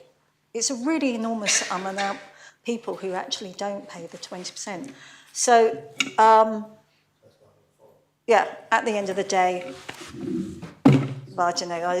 I would have liked to have been able to see a much more better worked model in order to be able to feel confident that this will help some of the people who I would like to see help, particularly those who are actually paying income tax at a marginal rate and actually a very high amount of rent as well. Deputy Rob Ward. Thank you, sir. I think this might be the first time I've spoken on this, even from the previous ones, because I've learned a lot about tax in the last few years, thanks to the coaching from Deputy Alves, who seems to know our way around the tax system. In fact, if you want your tax done, sir, she's really good at it. She explains it so well. She should have been a maths teacher. She really should. She's not sat here, so I know she's not looking at me. I think there's an issue. The issue around this is, first of all, the immediate dismissal from some. We can't even contemplate any changes for these reasons. It's been a long, long time, and somebody came up with an idea a long time ago, which was a good idea at the time, etc. I get that. We've heard that so many times. But society changes, and this island's changed. And what we are starting to see is some real societal problems now. And this massive inequality that is growing and growing and growing, if we don't do something about it, we have got a real existential problem for our society in the longer term. Young people are leaving. People aren't staying here when they should be. They are economically as productive as they could be. We talk about productivity all the time, although I've got to say, I'd like to see a clearer definition of productivity in a number of different industries, because we talk about productivity in the public service, and sometimes I don't think people are really sure as to what they're actually discussing when we talk about that. And we need to start to think about what we want as a society and what we want people to contribute. Now let's look at the figures, and I urge people to look just for once at the actual report that goes with this piece of work, rather than dismissing it out of hand, and look at the graphs. And they are graphs because they're labelled and there's a line, and they are line graphs because there's a value between each of the values. That's very good.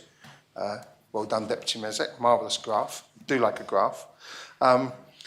And it shows, and I just went through, and the reason I said a good graph so is because I can interpret them and write down numbers from them, which is great. So if you're a single person, you have to, as was mentioned, I had it starting at around £98,000, probably around 100. Yes, the scale could be better. £100,000 before you see a minimal 0.01% increase in your tax. My screen's just gone off, sir. I was going to talk about more, but never mind. There we go. And it's only when you get up to, and then the graph stops, £273,000 that your tax is increasing by 0.03%. So let's look at the actual numbers here. Let's not talk about this mythological exodus from the island of the wealthiest who pay tax. Well, I don't want to live here anymore because I'm paying an extra 1 or 2 or 3% tax. Forget all the safety, forget the access, forget my contribution to the island because I feel part of something. No, I'm going to leave all of that and I'm going to re-establish my family and my background somewhere else in the world, which we can't name. We can't name where it will be. No, an island somewhere that doesn't have the infrastructure that we do, or access to Europe, or the health structure, a health system that we're trying to do. One day, sir, we might be able to offer a new hospital for people. So imagine that, sir. Imagine. What a wonderful world that will be. We might have a whole new facility for people. And it is those societal issues, those societal features which are so important in attracting and keeping people on this island. Because if you are wealthy and you think, actually, there was a payoff here. My family is safe, the schools are good, the healthcare is good, access is good. I can go skiing, I can get my private jet here, I can drive my car. I'm not going to be mugged in the street. There are good places to eat. And I've got to say so, every time I go off to England, for example, the restaurants and so on here, we're so spoiled. And we really are. And that's a genuine comment. It's not a facetious comment. I mean it. And it is those subtle features of what this island is about that makes it so attractive to people. And we mustn't forget those in this debate. And as for this doing damage to Reform Jersey, I would say the opposite. Because when you look at the actual numbers, and let's look at some more, married couple with 2 children would have to earn up to £259,000 with still no increase. I would suggest, sir, that my colleagues and my party have a connection with those people, not just the ones who earn hugely above that. And we would have a connection with those people too, and I would be quite happy to sit and explain to them why I think actually you can afford to contribute a little bit more to our society because of the benefits you get from being here. And taxation is the deal that we have with a civilised society. We rely so much on so many things. Our police force to keep us safe, our hospitals to keep us well, to protect us, our education system, the roads to work, our bins to be connected, the sewage system to work, all of these things, that comes through taxation. And we need to pay for it. And so what we do have are an increasing number of stealth taxes. GST, a regressive tax, a waste charge. And I'll stand here, sir, and put on Hansard a prediction that we will have a regressive tax on our waste within 5 or 10 years on this island. Perhaps even sooner if some people get their way.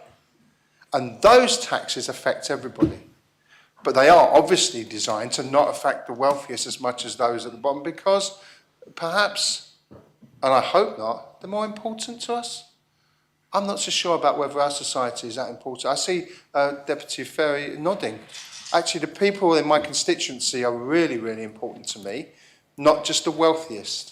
And if we judged our society on the way that we protected everybody in our society and how the standard of living for those at the lowest income was and how protected and safe and supported they felt, that would be a much better society. So let's look at some more. Married people with pensions, £196,000 before you pay any more tax.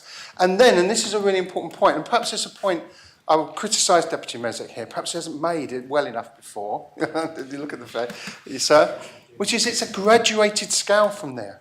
It isn't a sudden massive increase. And this is what we're getting in this argument every single time. It's chicken licking politics. The sky will fall in if we do this. Suddenly everyone will be paying so much tax it'll all disappear off to, I don't know where. London? Probably not. Guernsey? Be careful what I say now, sir. I don't want to start diplomatic incidents. Well done. Yeah, they've got, well, I don't know who their chief minister is. Well, actually we do. But anyway, where? And that is such a good question from Deputy Coles.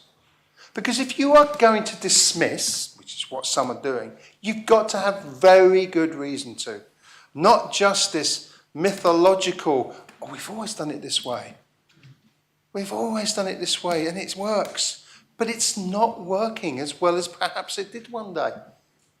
With the changes in the world economy, with Brexit, with our place in the world changing, with changes to the finance industry, with the shift from taxation to companies to individuals, particularly those who are middle and lower incomes. It has changed the experience of living in Jersey. And I actually think that a majority of people on this island, if they really looked at this and what this change would mean, would say, yes, it's about time we evened up our tax system. And I would suggest that the tax office themselves would find it a lot easier to have one system to regulate, well, that and the 11K. And by the way, the really wealthy people that you really do want to attract, I know, there's a real passion within council ministers to get the wealthiest people to buy the most expensive places. They've still got the 11K system going, or whatever it's called now. 21E system. I've never quite understood why that name changed. And so you are better off with this system. You are better off and paying less tax between £42,000 and £196,000 for a married couple in a pension. You are better off. You are better off with a married couple with two children from £56,000 up to £259,000. You are better off. You are paying less tax. Surely, sir, the Conservatives in this would like to say, let's pay less tax. It's a good thing, isn't it, for you? And finally, if you're single, between £21,000 and £98,000, you are better off with this system of taxation. And I ask members, as they go tonight, to go home and have a bit of bedtime read and read the report. Read the actual impact of this, not the myth that we keep getting every time we debate it. Because I stood on a platform with this tax system because I believe it's actually a real step forward to even up what people are, make a lot more people that bit better off so they get more money in their pocket to spend in our economy. And this is the other feature, sir, and the reality is those at the lower incomes tend to spend more locally. They spend more proportion of their incomes locally in our local economy. So everything, every tiny step we take to give a little bit more money there works. And that mobility we talk about at the very highest end of our income streams, that may well not be spent here.